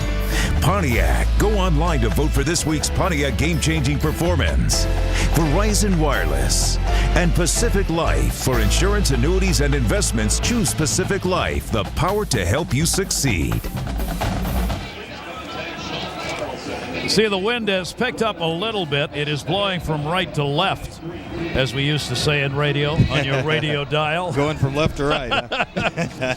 It hasn't really had an impact in this game because down on the field it actually blows less than what it shows on those flags that are up on top of the stadium. All right, Texas with great field position. Charles in the backfield. Colt McCoy is out. Snead is in at quarterback. And a lot of blocking. And there's some tough yardage right there up to the 32-yard line for Jamal Charles, the sophomore. He's the 100-meter Big 12 champion and the Big 12 Offensive Freshman of the Year last year. So he gets a lot done both on the football field and on the track. And he is a tough runner. And I tell you what, some track guys just try to use their speed to get to the outside. Jamal Charles following the blocks of those big fellas inside. Texas will try and run this football, keep possession of it. A handoff, took a little while to get it there. It'll be taken up down over the 30-yard line to maybe the 28-yard line. Charles again on the carry as Zach Dials put the hit on, and Blaylock, big defensive player for this team, offensive player rather in the line, is down on the field. Yeah, and they had to move him inside to right guard from right tackle. He's a 4-year starter, and he's subbing in for Cedric Dockery, who tore his ACL in the 6th game of the season. But you see him here kind of get rolled up right there. And boy, that one looks ugly. Boy, Texas, they've already lost their quarterback, and now you're looking at the Lombardi finalist and Justin Blaylock, who is down on the field. Blaylock's one of the best offensive linemen in the nation, they worried whether or not he would be back for his senior year, but when they celebrated their championship back at Royal Memorial Stadium last year, while he was holding up the championship trophy, he looked at his coach, Mac Brown, right there and announced to the gathered crowd, "I'm coming back." That's how he announced his return to Texas. Oh, boy, it's good to see him, though, kind of walk off the field under his own power there. You see a lot of experience, 49th consecutive start. And that's the active leader in the NCAA right now. But one heck of a football player, 4-year starter there, and an Outland Award candidate. Mac Brown's going, what is going on in this game? All season they have struggled keeping their defensive backs in. Now they've lost their quarterback and their leading lineman. It is a 3rd down and 1. Kansas State's got too many people on the field. The flag goes down. 1st down anyway. They were trying to get the short yardage people in. Reggie Walker was running off the field when the ball was snapped. A couple of different scenarios throughout this ball game. You had the 2 bad special teams plays on punts for Kansas State. And, when you talk to Ron Prince, it's just he doesn't come across. We'll get their illegal substitution against the defense. Number 53 was trying to get off the field, was not off the field to snap. It's a 5-yard penalty and enough for a 1st down. Now, when you sit down and talk to him, he's a guy who's got everything organized, and you'll see guys running on, and then comes someone coming off, and just a lot of disarray right there. And you mix that with the punt game. Man, I mean, you're basically keeping Texas in this football game by awarding them 1st downs and scores after punts. Wow. Punting situations, A 1st down and 10. Stayed on the handoff, and the tackle will actually move Charles up to about the 21-yard line. Let's check in with Todd. Well, Gary, you got to hang that one on defensive coordinator Raheem Morris. They had the right number of players on the field, and for some reason he sent him out there. The player got out there, saw that there were 11 players, and he came back. So he was trying to get off because there were already 11 guys on the field. The defensive coordinator was the one that sent him out. And nobody would come off the field. A 2nd down and a 7. Charles again on the carry, bounces off tacklers, and a fumble. Ball's down. Kansas State's got it. So the turnover this time is surrendered by Texas, and Kansas State gets it. Ian Campbell getting on the football. If I'm Ron Prince and this coaching staff at Kansas State, I'd take a shot right now. Formation Texas, where you get them in man-to-man coverage and capitalize on the momentum right here of this turnover. You see him just kind of stick his hand, a big paw, comes in there and rakes the football out. and all of a sudden Kansas State capitalized. You got a quarterback with a gun for an arm. Get that matchup with your figures one-on-one and go up top. So the ball turned over, and Texas had great field position. Now Kansas State gets it back. First down and 10, looking to pass under pressure. Freeman hit, and they better fall on that to make sure that that was a forward pass, and it was. Roy Miller, number 99, the nose tackle, moved in and put the pressure on Josh Freeman. All right, giving him a lot of different looks. You're going to see right here the nose tackle, Roy Miller, kind of barreling down the big fella came in with 3.5 sacks. But that time, clearly, Josh Freeman's arms going forward. So nothing really to kind of concern yourself over if you're Ron Prince, but I like the aggressive nature. Take a shot after a big turnover. Well, the passing game is how Kansas State is moving the football. Josh Freeman now has the second down and 10, ball at the 20-yard line. This time the handoff to the near side 25, up in the air to the 26-yard line. Leon Patton, a 6-yard gain before he is brought down. Well, I tell you, Leon Patton reminds me so much of the Kansas State great Darren Sproles. He's kind of that body frame, 5'7", 184 pounds, and has tremendous speed. 10-1-8 in the 100 meters. You let him get to the edge defensively, you'll be looking at that number 14 from behind, because nobody on the field can run him down. Third down and 4. Texas gets their nickel out there. It'll be jammed up on the line of scrimmage. Only one receiver up top. Yeah. And he's looking, Freeman looking for that look-in pass at the 30, 35, 40, 45, one man to beat into Texas territory.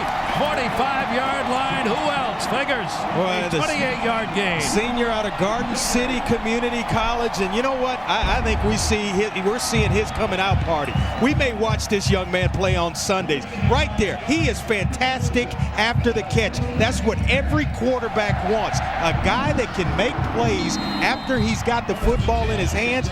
Separation. He's got speed that separates him from the defender once he's got it in his hands. And Figures, what a game he is having. 5 receptions, 93 yards, and a 52-yard punt return that set up a touchdown. Kansas State into Texas territory. Everybody moving. No flags. They're going to throw it downfield, open at the 20, and inside the 20 to the 17-yard line. A lot of movement, but no flags. Gordy Nelson is the receiver who threw the football, a 29-yard gain, or Norwood. And Nelson, they combine for 29 yards. Yeah, in order for this to be a pass, it's going to have to be a lateral. You're going to see Jordy Nelson right there take a step back and all of a sudden gather himself. Nice flip out there by Josh Freeman, and enough time to get the big fella open down the field. And how about the throw? Nice touch on the football. Right on the money. And they are in the red zone here as they've got a first down and 10. They put 2 receivers near side. Another option throw looking to the end zone. It is caught. Touchdown! 2 in a row. Cedric Wilson on the reception. Well, who would have expected it? Not 2 in a row. You won't do that to me 2 times in a row. Wow.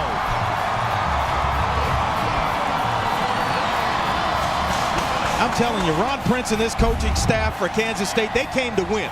Right here, nice little toss, and the little fella, Leon Patton, right there, up top, throwing off the back foot. That's all I'd coach up a little bit better on that one. But climbing the ladder, making a play, Cedric Wilson. That is the first pass that has been thrown this year by Patton. The extra point kick is up, and it is good. Jeff Snodgrass. And an amazing performance by Kansas State. What's this remind you of? Nice heavyweight fight. You know, I punch you, I'm going to take a punch back, but guess what? I'm going to deliver one right back. Give credit to Ron Prince and this coaching staff at Kansas State. They are sitting right in the middle of the ring with the heavyweight champion and fighting them to the bitter end. An 18-yard TD pass. They covered 74 yards in 3 plays. And look, that was not an easy pass to hang on to either. Not only was the pass there, but the reception was a tough one that Wilson had to haul in. Well, I tell you what, Kansas State made one heck of a hire when they got Ron Prince to come over from Virginia where he was as defensive coordinator. And I'll tell you what, when you sit in a room with him, right away you get it. He has a plan here at Kansas State, how to go out and recruit, how to get these guys to buy in to the system and the things that he wants to get accomplished here. First-year head coach, already bowl eligible. He is getting it done. He is from Junction City originally, so a lot of friends here. Another kick that's going to come down at the 28-yard line, where Texas will get it. Another short kick from Kansas State.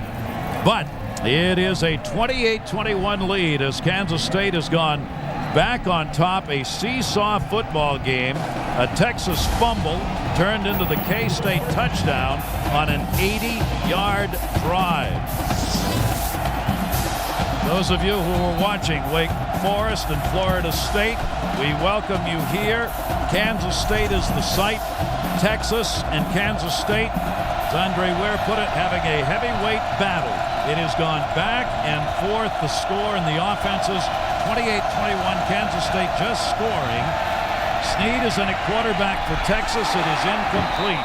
And that one with a couple of defenders in the middle. Snead is in. McCoy is hurt. He is out for Texas. Here's the last drive. Yeah, you see the flip pass to lateral right there, and then Jordy Nelson over the top to the big tight end. And then I'm not going to do it one time. I'm going to do it 2 times and come right back again with Leon Patton down to the end zone to Cedric Wilson, who climbs the ladder and makes a play for Kansas State.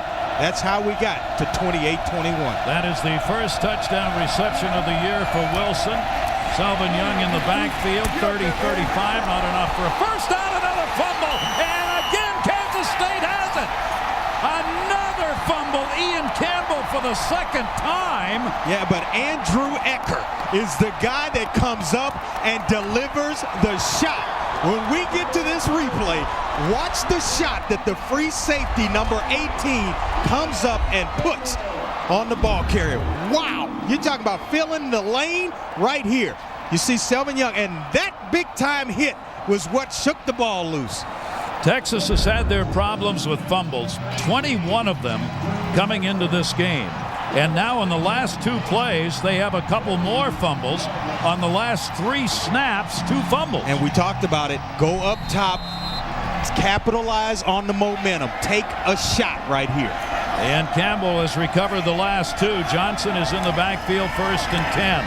Again, Freeman looking to the end zone. Man open. Touchdown! Unbelievable! Fingers again. And this Kansas State crowd, they are exploding.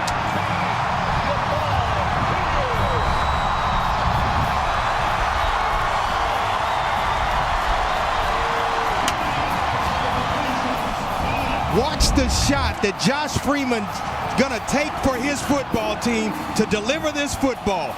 Right there, takes one heck of a shot, but it is an accurately thrown pass to Yamon Figures. Nice move on the best cover guy for Texas, Aaron Ross.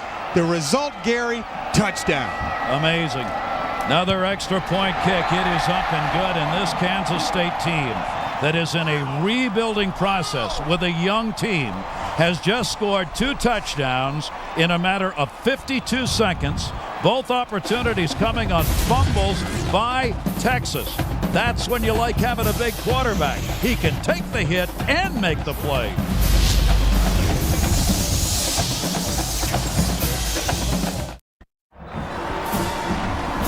As you look at that score, keep in mind that this Texas team has won 21 consecutive conference games and 17 consecutive on the road. They are without their number 1 quarterback, who on the first drive of this football game took it in for a touchdown but took a big hit. Yeah, he took a tremendous shot, and you see him right there grimacing in pain. He has not been back in this football game, and it's been turned over to the true freshman, Jevin Snead. And all of a sudden, Kansas State, they came to play tonight. Not only did they come to play, they came to win. Most points given up by Texas on the year in this game, 35. Another short kick at the 20-yard line. It'll be returned to the 29. You can see how fired up Kansas State is. Quan Cosby. There is Figures, who unquestionably is having a career game to this point for number 16. Fantastic speed. 4.29 is what Ron Prince told me that he runs in the 40, and we talked about it earlier in this game. Nicknamed the Playmaker after our own ESPN's Michael Irvin because of the face mask that he wears, that old-timey face mask back in the late 80s. Well, I'll tell you what, he can wear what he wants to if he plays like this. Snead with the football rolling, looking downfield over the middle, and that'll be incomplete. It was behind the receiver at about the 45-yard line as Twiddle could not turn back and get it. Todd Harris. Well, Gary, normally the most vocal group on the Texas defense is the secondary, but right now the four men, they are stone-faced. Brown, Griffin, and Ross usually talkative, getting their players fired up, fellow teammates. They are sitting there. Dwayne Aquina, the defensive back coordinator, came over and very calmly said, guys, we got to step it up. Boy, do they ever. And so's the offense now. Snead is 2 for 10 passing, 17 yards. Snead over the middle will complete that one, but a big hurry-up tackle at the 32-yard line, well shy of the first down. Let's check in with Matt Weiner. Matt. Gary, here's a candidate for the Pontiac game-changing performance of the day. Texas trying to avoid the fate of Cal this afternoon at Arizona. On the comeback, Nate Longshore picked off by Ronnie Parker, and the Bears suffer their second loss of the season. To vote for your Pontiac game-changing performance, log on to ESPN.com. Third down at 5, long on 34, and incomplete, and that had to be caught. It was not a particularly good pass.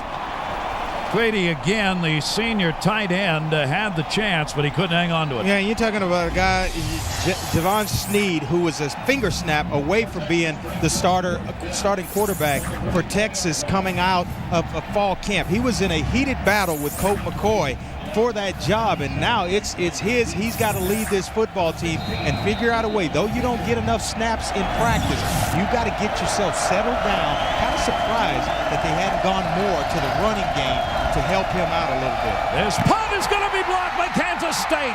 They will pick the ball up and take it inside the 25-yard line. We have had 2 punts that have been blocked by Texas. Now Kansas State comes in and blocks it. That is John McCardle. He's a backup sophomore running back who moves in to block it for Kansas State. You know what it tells me? It tells me Ron Prince has absolutely no fear of this Texas football team. So what? Last year was last year. I got a bunch that I believe in, and I'm going to fight you tooth and nail. And right here, going with the punt block in this situation, the shot over the top, we talked about capitalizing on momentum. I would not be surprised again to see Kansas State take another shot at this Texas defense. Greg Johnson had no chance to get it off. The last 3 Texas plays have been fumble, and a blocked punt. Up to the 20-yard line. Figures on the reception. James Johnson, rather, on the reception coming out of the backfield to the 21-yard line. A gain of about 3 on that one.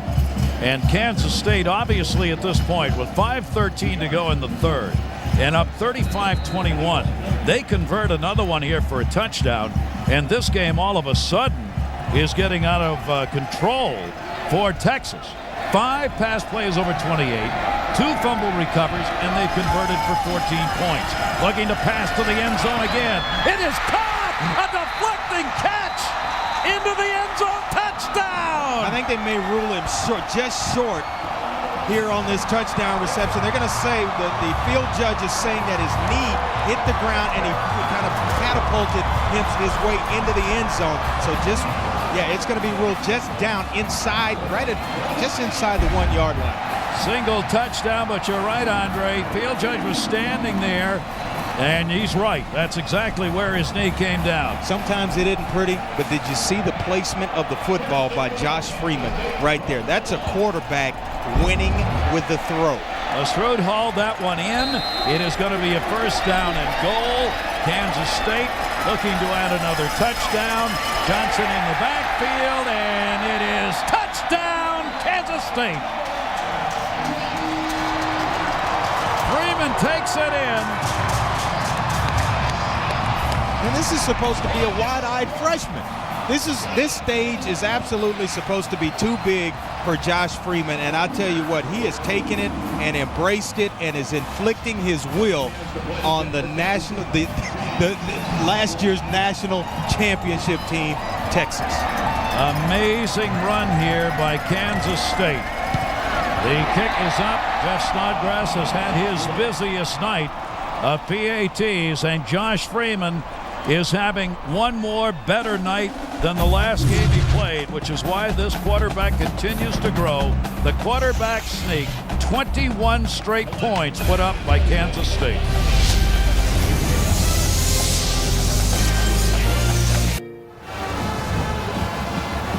A 42-21 lead, a complete and total shock for Texas fans in particular, but for football fans overall, and there's the primary reason. Remember this name, Josh Freeman. Oh, absolutely. This was a guy that went out to the Elite 11 camp out in California, and I'll tell you what, I've seen a lot of quarterbacks in college football this year, up close and personal, and none has impressed me as much as this youngster. The short kicks for Kansas State continue. Texas will get the football at the 25-yard line, and Freeman's going to get some medical attention as he heads off. Let's check in. Matt Weiner in our studio, ESPN in-game update. Gary, it has been all Wake Forest at Florida State tonight. Drew Weatherford picked off by Kevin Patterson here. After the deflection, Patterson will take it 48 yards for the score. 3 turnovers for the Seminoles, who are in danger of being shut out for the first time since 1971. 30-0 there. Oklahoma has wrapped up their win at Norman 34-24. Wow, what a day this has been. Big rush. Snead looking, screens it back 30. 35-yard line, 40, and up to midfield and out of bounds. They went against the motion on that one, and Texas gets some big yardage as Snead completes that one.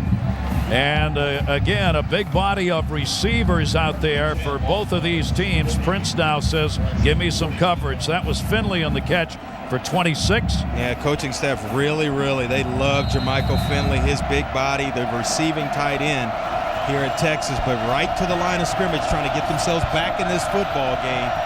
You're not a national champion for nothing. That's right. With or without your starting quarterback. Snead hands that one off. Look at the big yardage as they take it up to the 35. Charles, ball again, squirted free, but he was down. That ball came free again as Kyle Williams of the K-State defense had his arm in there. Well, you see Jamal Charles right there. Ground causes the ball to come out. But I'll tell you what, championship teams play championship football in the second half of every ball game. In Texas, they didn't become the national champs because they haven't had comeback wins. Down 21 on the road at Texas Tech, they didn't flinch. They got right back into football. First and 10, Snead looking. A little hook pattern at the first down marker to the 20 and inside of it and out of bounds. Big yardage. That is Swede, their number 1 receiver, who's not been very active tonight, but he is there in a 17-yard gain. First down and 10. Well, they were working on Josh Freeman's hand, and we saw him going to the locker room right there. Hopefully he's going to be okay and get himself back in this football game. One starting quarterback already out on the handoff. Charles 10-5 and touchdown. And Texas comes right back. An 18-yard carry by Charles, and Texas didn't take very long to get it. So they answer the Kansas State touchdown in just 4 plays, covering 75 yards, concluding with the 18-yard touchdown run. Yeah, we saw the run here by Jamal Charles and getting himself into the end zone, but it was a couple of plays, a couple of pass plays by Javon Snead that kind of softened up that Kansas State defense. That's going to do wonders as this game continues to grow for Javon Snead's confidence. Texas as well. A couple of completions where you start to feel pretty good as a quarterback, but that's the home run hitter right there. He's the difference maker on that football team on offense for Texas. Right there, Jamal Charles. Kind of surprised, Gary, they hadn't got the football in his hands a little bit earlier than now. Kind of surprised right here. This clock's running down. They're going to take a penalty. The officials are looking out there. Play game on the offense. 5-yard penalty. 1 after touchdown will be played. And it looked like Texas didn't care. They let the clock run down, and we're getting people out on the field here. They know those timeouts down at the end of this football game are going to be precious. It's just an extra point. This should be automatic for Ryan Bailey. You move Ryan Bailey back a little bit, an extra point that's going to come from the 15-yard line. A 25-yard kick here in order to get it, but that's exactly what he does. Bailey puts it through. It took only 66 seconds for the Longhorns to answer the Kansas State touchdown, and they're right back in it. Yeah, this is the magical third quarter. We get the block punt right here that sets up Texas to start this second half, and then right here, Selvin Young getting himself into the end zone with a big-time touchdown run, and then right here, the running back Leon Patton over the top to the big fella Cedric Wilson, and then that wasn't enough. Josh Freeman right here over the top to the playmaker Yamon Figures. We get the block punt from Kansas State that sets them up at point-blank range, and then Josh Freeman right there, little delayed quarterback draw, and now Jamal Charles comes right back for Texas and gets himself into the end zone. Boy, I don't know if I've been a part of any more scoring in one quarter of football this season. Oh, it's been amazing. Yeah, they have really, both of these teams, the defenses are really being tested here. 35 points, and we're not nearly done here. That one's dropped in the end zone. That ball's alive. That ball is alive. Texas will get him in the end zone. Wow. He tried to run it back, Justin McKinney, and he tried to pick the football up about 3 times in the end zone. You see him right here try to field it, and he kind of tries to catch it a little awkwardly. And right here, you better get yourself on that football. This game has gone in turnovers. It would not be surprising to see that recovered by somebody else. Yeah, we saw Freeman go to the locker room. They were working on that hand, and Dylan Meyer, who started the season as this team's starting quarterback, is now in the game for Kansas State. He started the first 5 games, a senior 6'2", 211. Dylan Meyer got tackled on the handoff but got it away, and it'll be taken to about the 22-yard line by James Johnson. So both of the starting quarterbacks in this game are now out. And here's what happened to Josh Freeman. He hits the helmet of Rashad Bobineau right here, trying to deliver the pass. He stands in there and hits a big pass down the field. But right there, he kind of jams those fingers into the helmet. Boy, that hurts. Got the attention and then went up to the dressing room with the trainer for attention. And has not come back yet. No, he's not come back out. So Dylan Meyer will go to work here on a 2nd down and 9. They are at their own 21-yard line. Only one receiver in motion left side. Looking to pass. Big rush. Completes at 25. Big tackle. Fumble at the 30. Texas had a shot at it, but it looks like Kansas State found it under the pile. All right, I'll tell you what, got lucky. And Ron Prince, once again, not afraid. You're talking about an ice-cold quarterback coming into this football game right here. Nice little underneath pattern. Show my jersey to the quarterback, Cedric Wilson. Well, you got to hold on to that football. Kansas State, lucky right here, kind of carrying it out there. And nice helmet on the football, but the big fella rescues it. Greg Wofford came away with the football. He's a tackle who was out there blocking. 3rd down and 1 as a result. 3rd down and 1. Quarterback sneak, and maybe just falling ahead of Jordan Bador, who is the center. They will whistle it here and probably need a measurement. All right, you see that foot right there? That one's going to tell me it's going to be a first down. It's right up right there at the down and distance marker. Got enough. Oh, he's going to rule it short. You went for the foot. Wow. Well, you look at the foot where the line judge came in, and I guess he got overruled by the guy on the other side of the field. That is a bad spot. That is just shy of the 30-yard line. The kicking team will come on.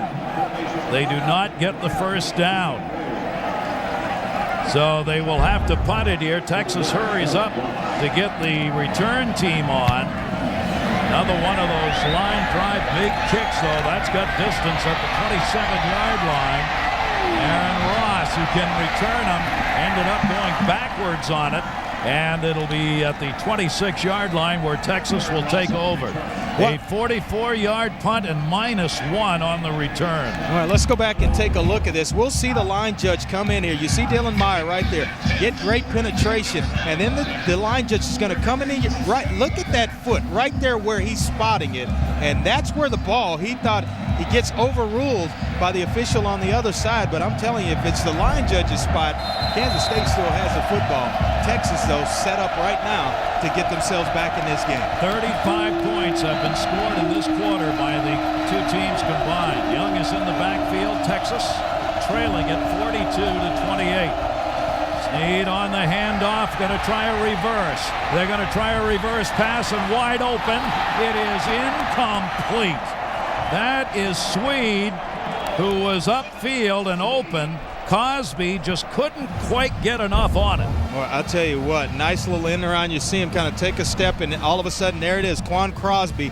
And a nice job, because this football almost came out, but Lima Swede has got to make that play. You're talking about a big-time receiver, leads the team in touchdown receptions. At a critical time, you got to make big-time plays for your football team. He saw a touchdown and wanted to go before he had the football. Up to the 30-yard line and out of bounds on a hit at the 35 is Charles on the carry, and a big hit put on by Byron Gavin, a 9-yard gain. Time permitting, stay tuned for our Thrifty Car Rental Report featuring scores and highlights. John, Craig, and Doug will be back in New York on a busy and most entertaining Saturday of college football. Absolutely. How fast, Gary, is Jamal Charles? When he turns the corner, it is frightening to watch. And I mean, nobody gets close to him. You put him on a sprint relay team with Leon Patton on the other side of Kansas State, you got one heck of a relay squad. You got that part right. All right, it is a third down, short yardage, 3 for 10 in third down conversions. It has been a Texas problem. A lot of movement, flag down. It is blocked, but hang on. Yeah, this is going to be offsides against Kansas State. Low movement on the offensive line, but how about the confidence to run the play action in a short yardage situation by the youngster, or for the offsides on the defense. 5-yard penalty, it's enough for a first down. And that's a big play. Obviously, would not have made it had it not been for the penalty, is that they were going to go passing into the air on that 3rd and 1. Now they get a first down and 10.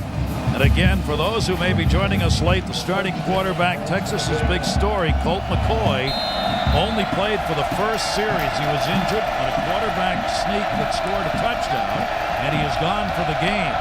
So Snead is in there running the offense. Out of the shotgun, lobs one down at the 30 and way out of bounds. Incomplete. He had Swede running. Yeah, and Jevon Snead's body language right now tells me he has not settled himself into this football game. I thought he hit 2 plays on the previous drive in the pass game that I thought would kind of massage him and get him into this football game. There, he sells that one way out of bounds, nowhere near Lima Swede. He is 5 for 15 in the air. Looking again in between the defenders. It is incomplete.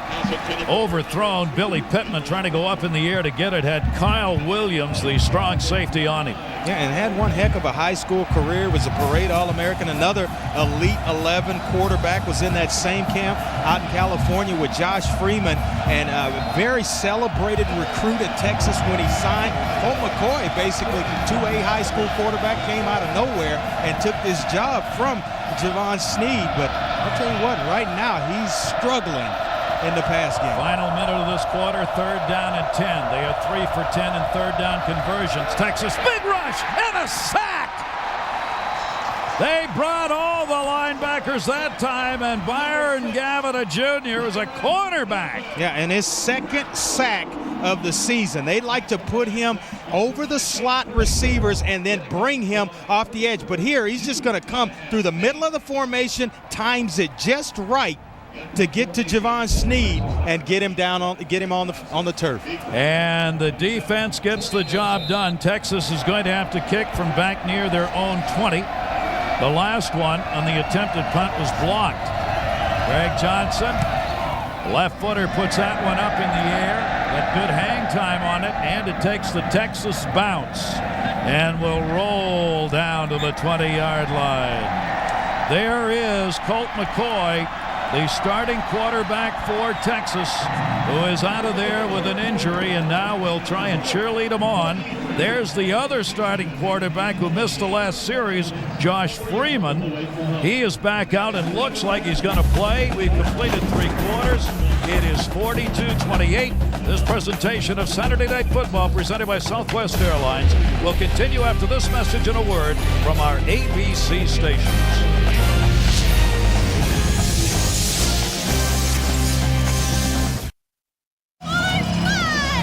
One of the wildest offensive games you'll ever see. There's the scoring by quarters, 21-14 in that third. Amazing. And Kansas State, 42-28. And it has been a back-and-forth seesaw heavyweight battle. Number 4, Texas in deep trouble here, though. Kansas State's got the football. Freeman is back in at quarterback for Kansas State. And a fumble! No.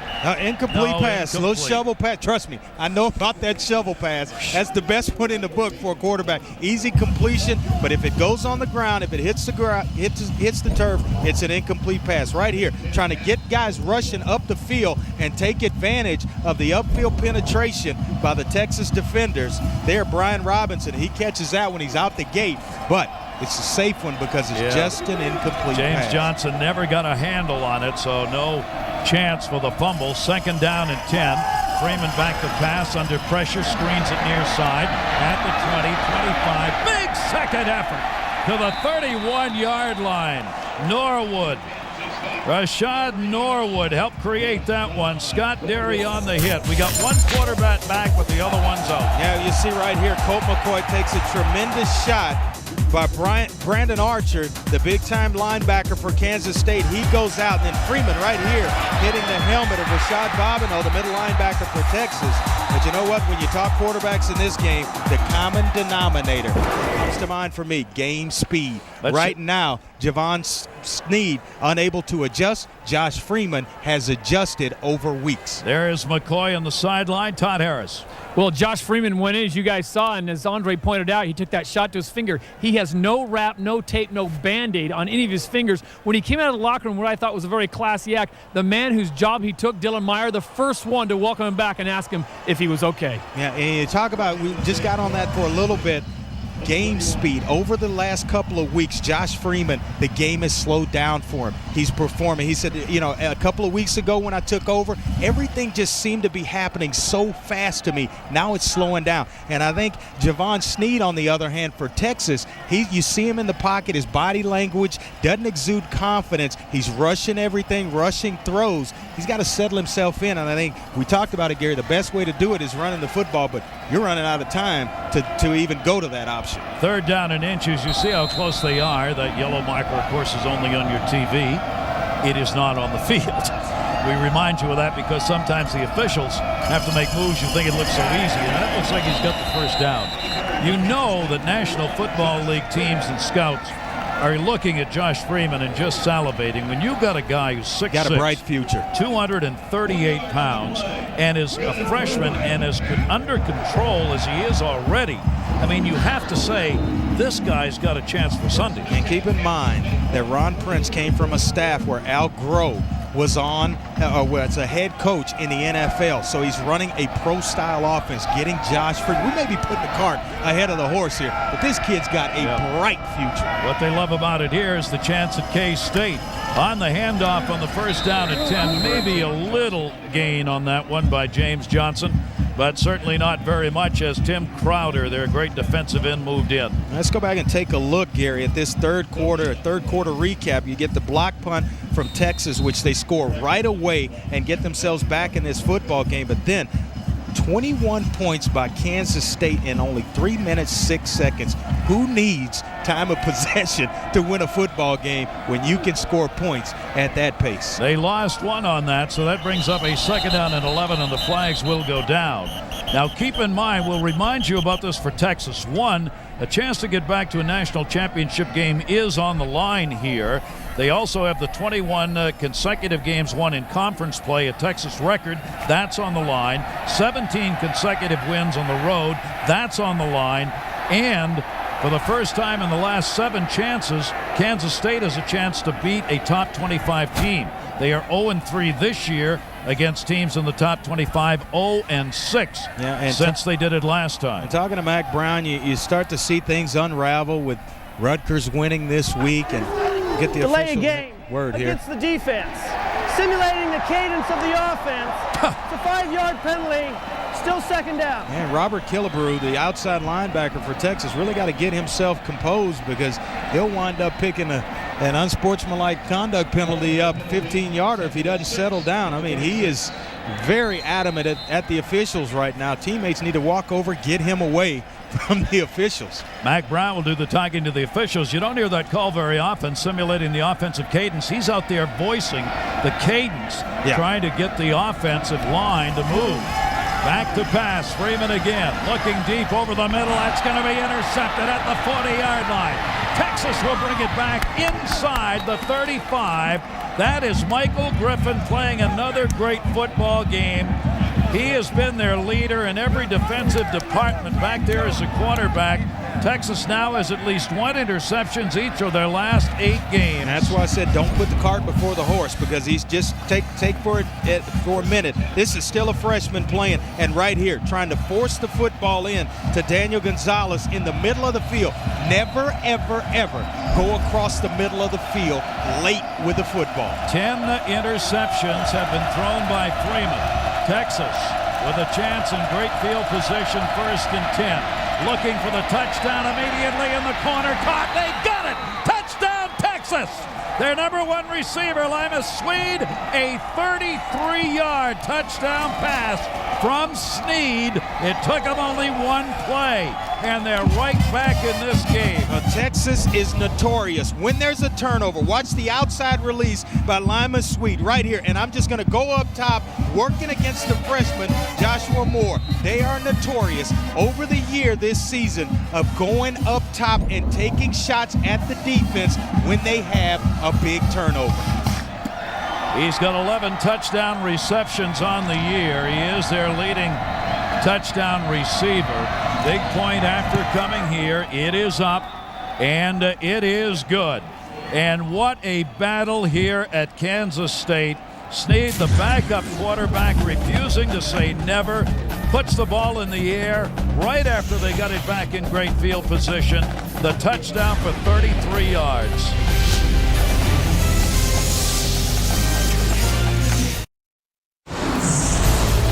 Matt Weiner in New York with a singular ESPN All-America Player of the Week update on Ohio State's Troy Smith. 4 more touchdown passes in a short day's work against Northwestern. 26 on the season, now 2 shy of the school record, and he officially kicked off Michigan Week. To vote, text VOTE to 87654 on your singular wireless telephone. Texas, that looked like this thing was going to be over, said Sneed, the backup quarterback, not looking like a backup at all. They've gotten back into it. I mean, he's been on the money with big plays. Now Texas, the short kick. It'll be taken out of bounds at the 24-yard line, and that's where they will take it on a 1st down and 10. And we'll check in with Todd Harris. Todd. Well, Gary, everyone knows Jevon Sneed was the big prize recruit as a quarterback coming out of Texas. He decided to stay and play in his home state, but he was invited to the EA Sports Elite 11 along with another kid, Josh Freeman. Now, while he may be overlooked by Jevon Sneed and some of the other recruiters around here, Sneed was the big catch, but Josh Freeman, as Andre pointed out, is getting a lot of attention. And I'll tell you what, the folks in the NFL will certainly be watching both of these young men in the next couple of years. Yeah, and they were best of friends at that camp and really stayed in touch with one another. And Josh said, once the season started, we kind of lost touch, but they were big-time friends at that camp. Here he is, Freeman looking. It's completed to the 31-yard line, shy of a 1st down, but he comes out throwing. You knew you weren't going to run very much against this Texas team. Nelson on the reception. Texas giving up just 44 yards a game rushing 1st half. Kansas State had only 7 yards rushing, but the passing game is on. Unbelievable. And you know what it tells me? Ron Prince believes in this young man, Josh Freeman, to come back from an interception and go right back to the pass game to get his confidence back. Boy, that tells me a lot. He's his guy. I'm going to hang this football game on your shoulders. 16 for 26 for Freeman. Short drop, big hit, completed at 40. How did he complete that? and a big second effort first down up to the 47-yard line. I tell you what, I tell you how he completed it. I watched him on film yesterday against Colorado do this exact same thing. Nice three-step drop, and he sorts it out extremely fast and gets off one receiver to the other. Sometimes as a quarterback, you don't know how you're going to get a pass off, and your body position is different. But when you got the arm strength of a Josh Freeman, it comes out at any angle, and he's so accurate with the football. That's how he completes it. He got it. It's a first down and 10. Lestrue with a nice effort after he caught the football. First and 10, looking to get into Texas territory. Big protection there down the sideline, incomplete. You pay a price when you go up in the air at that position on the field, 35-yard line, and that one was a high pass. You know what? It was a little high, but I thought Cedric Wilson was going to come down with that football. You're going to get hit anyway. You might as well make the catch, bring it down, and then, kind of flip the football to the official and trot back to the huddle. Go ahead and take the shot. You know you're going to take it. Don't look for it. It's coming, but make the catch. Second down and a 10. Freeman has set a new school record tonight for a freshman in passing yards. Almost up to the 1,400-yard mark in the year. Freeman a rush. He still got it, and he gets nailed. All the way back to the 34-yard line. This Texas defense is not done as they put tremendous pressure on and they sack him. We invite you to stay tuned for your late local news immediately following the game over most of these ABC stations. Over on ESPN, SportsCenter will have the post-game analysis along with all the scores and highlights of the day's activities, including Michigan, Ohio State, the preview, Sunday's Giant NFL Showdown, and Tigers win streak in jeopardy. SportsCenter will have that. Yeah, the big 1-2 matchup coming up next week. Loss of 11, third down and 21. Bootlegs it to the near side. Freeman down the line. He's got a man open, incomplete at the 30-yard line. Jordy Nelson had gotten away from the coverage right down the sideline, but it's going to bring up a fourth down. Boy, he takes a tremendous shot once he delivers this football. And I'm telling you, getting away with one, because the official kind of warned the Texas defender there, hey, get there a little bit earlier before you drop him. But he had Jordy Nelson running down the sideline open. Tim Rayer will be doing the punting, and he gets off a booming kick. Aaron Ross at his own 10-yard line for Texas. Ross coming up the middle with a great return to the 30 and down to the 35-yard line. And Aaron Ross is one of the best in the country. Kickoff returns, 53-yard punt, a 25-yard return.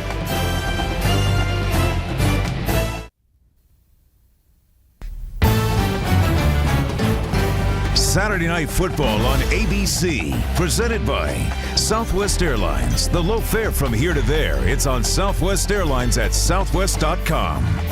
Lincoln, reach higher. And the Principal Financial Group. We'll give you an edge.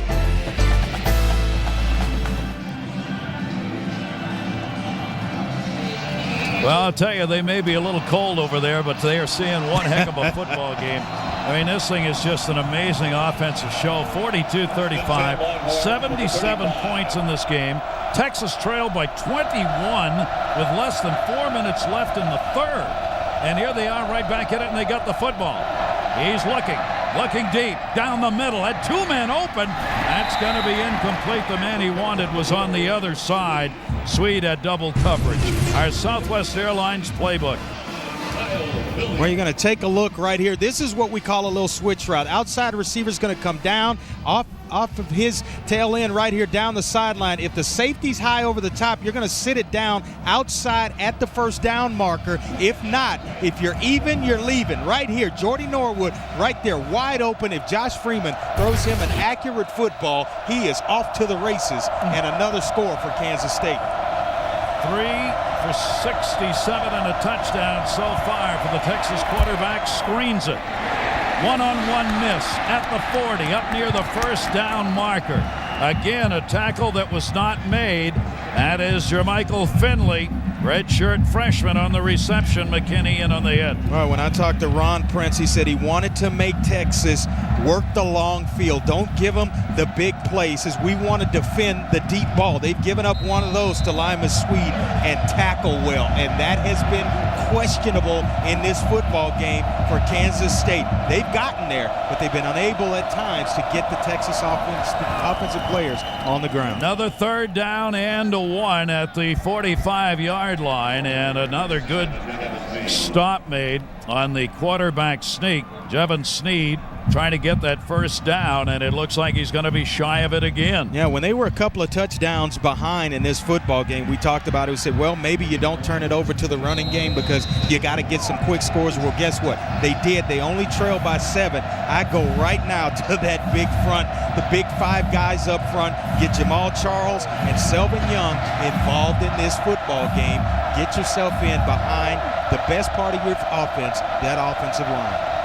It is a first down and 10. They got it over the middle. It'll be caught. No, incomplete at midfield. We welcome all of you joining us here at Kansas State in a very wild football game. 42-35 as Kansas State leads it.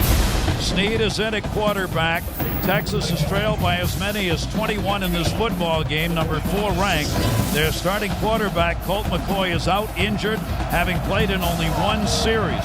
Sneed has come on to do the work for him. Kansas State has had an eruption of points in the third quarter, but Texas has battled back. Second down and 10, big rush. The little flip pass at the 40, and that's going nowhere. A big loss as Charles loses 5. Here's how Texas lost their starting quarterback, Colt McCoy. Yeah, down in a goal line situation, he gets himself into the end zone, but takes a tremendous shot by Brandon Archer, the outside linebacker, in the middle of that formation. And I'm telling you, he hit him, and he hit him hard. He has not been back in this football game. And Brandon Archer just came out of the football game. Looked like he banged up a knee. McCoy, when he was in there, was 4 for 4. Sneed has taken over, and he's getting it done for Texas. Big third down, long yardage. In the pocket, gets hit, and he's going to get decked all the way back to the 30-yard line. Rob Jackson, a junior, putting the hit on an enormous loss, and the Kansas State defense rises to the occasion again. Boy, the coaching staff has really been pleased with the progress of Rob Johnson. He was the team's player of the game last week against Colorado, and you see right there continuing to excel for this Kansas State defense. And another punting situation for Texas. They'll be back at their own 20. Greg Johnson has had 1 blocked in this game. Special teams have had a big impact. This one he will get off. It'll be near the 30-yard line. There was no call made, and they didn't give him enough room. Jordy Nelson made the catch, but he had no room in doing it, and a flag went down immediately. Yeah, and this is going to be another one of those interference calls that's going to result in the 15-yarder. You've got to give him some room, and right here, already making contact, and I don't know how Jordy Nelson held on to that football. Good job of security. Kick catch interference against the kicking team, number 29. It's a 15-yard penalty from the spot. First down. Ryan Palmer, the man who got him. When we come back on this day in college football, teams who had only 1 loss have had a very long day. Much like the special teams that have had here in this game. Special teams, the impact because of blocked punts, returns on punts, kickoffs that haven't gone very far. It's been an amazing game for special teams, and not particularly a good one for Mac Brown. And with this game still in question, hang on and see how much of an impact it has. Look at the 1-loss teams today. Yeah, tremendous graphic here. Florida barely escapes it against South Carolina at home, and Texas losing right here. We'll come back and take another further look at that graphic. That's going to be completed at the 45-yard line, up to the 40. And a flag goes down, a 14-yard gain. Norwood on the reception, their leading receiver by numbers of receptions, hit by Brandon Foster. I tell you, Josh Freeman continues to look this Texas football team eye to eye, and he will not flinch. Made a mistake, but you know what? Coaching staff believes in me, put the ball right back in the air, and here coming out on first down, they go right back to the passing game. See what the call is over there where the tackle was made. Illegal block in the back against the offense. It's a 10-yard penalty from the end of the run. We'll replay first down. Right there. You saw the hit. I think he was going to block him, but he missed. The defender was actually going down to make the tackle, and he went over the top of him. There was no contact. That's what Ron Prince is saying. Look, he's saying he just tripped and fell forward. Now, that's a very big play. And it looked like it was the wide receiver, Cedric Wilson, and he was going to throw the block, but it looked like he, like one of those punches, he swung and he missed. It takes away a first down and much better field position and brings up the first down and 5. One receiver set to the right side.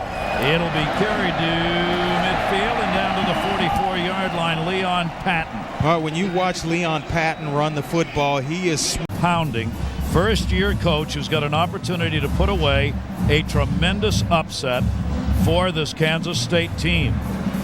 And how we got here was a third quarter that was full of points. All right, you talk about right here, the little pitch to Leon Patton over the top to Cedric Wilson for the touchdown, and then right back they get a turnover, and up top to the playmaker, Yamon Figures.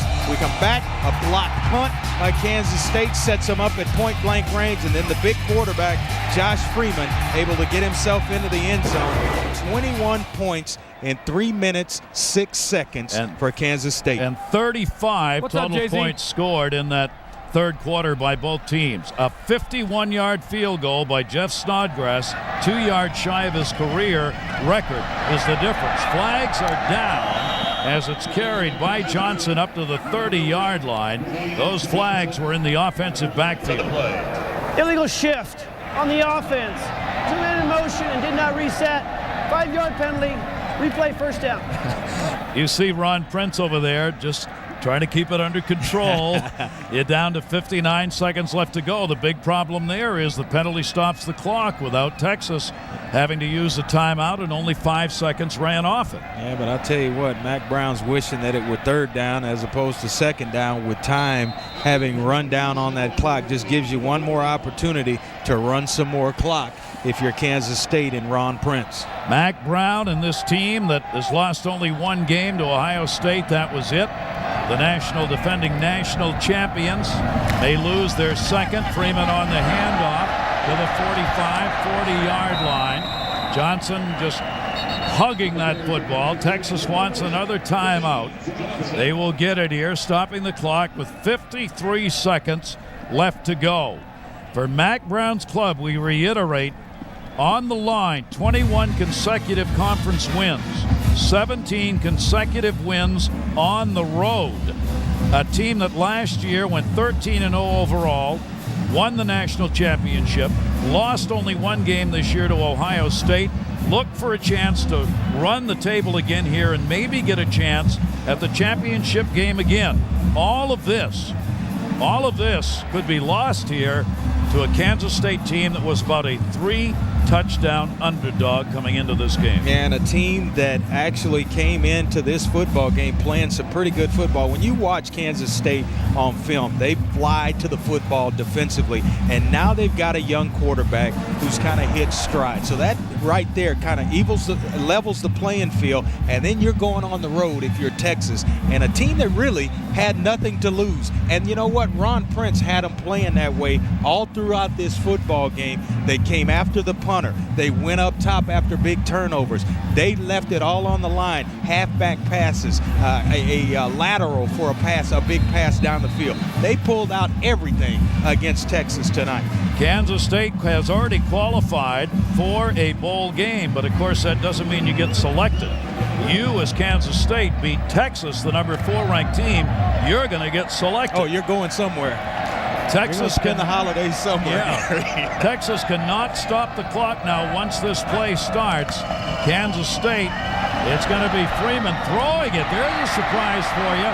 And close to the first down marker, Nelson. I think he got it.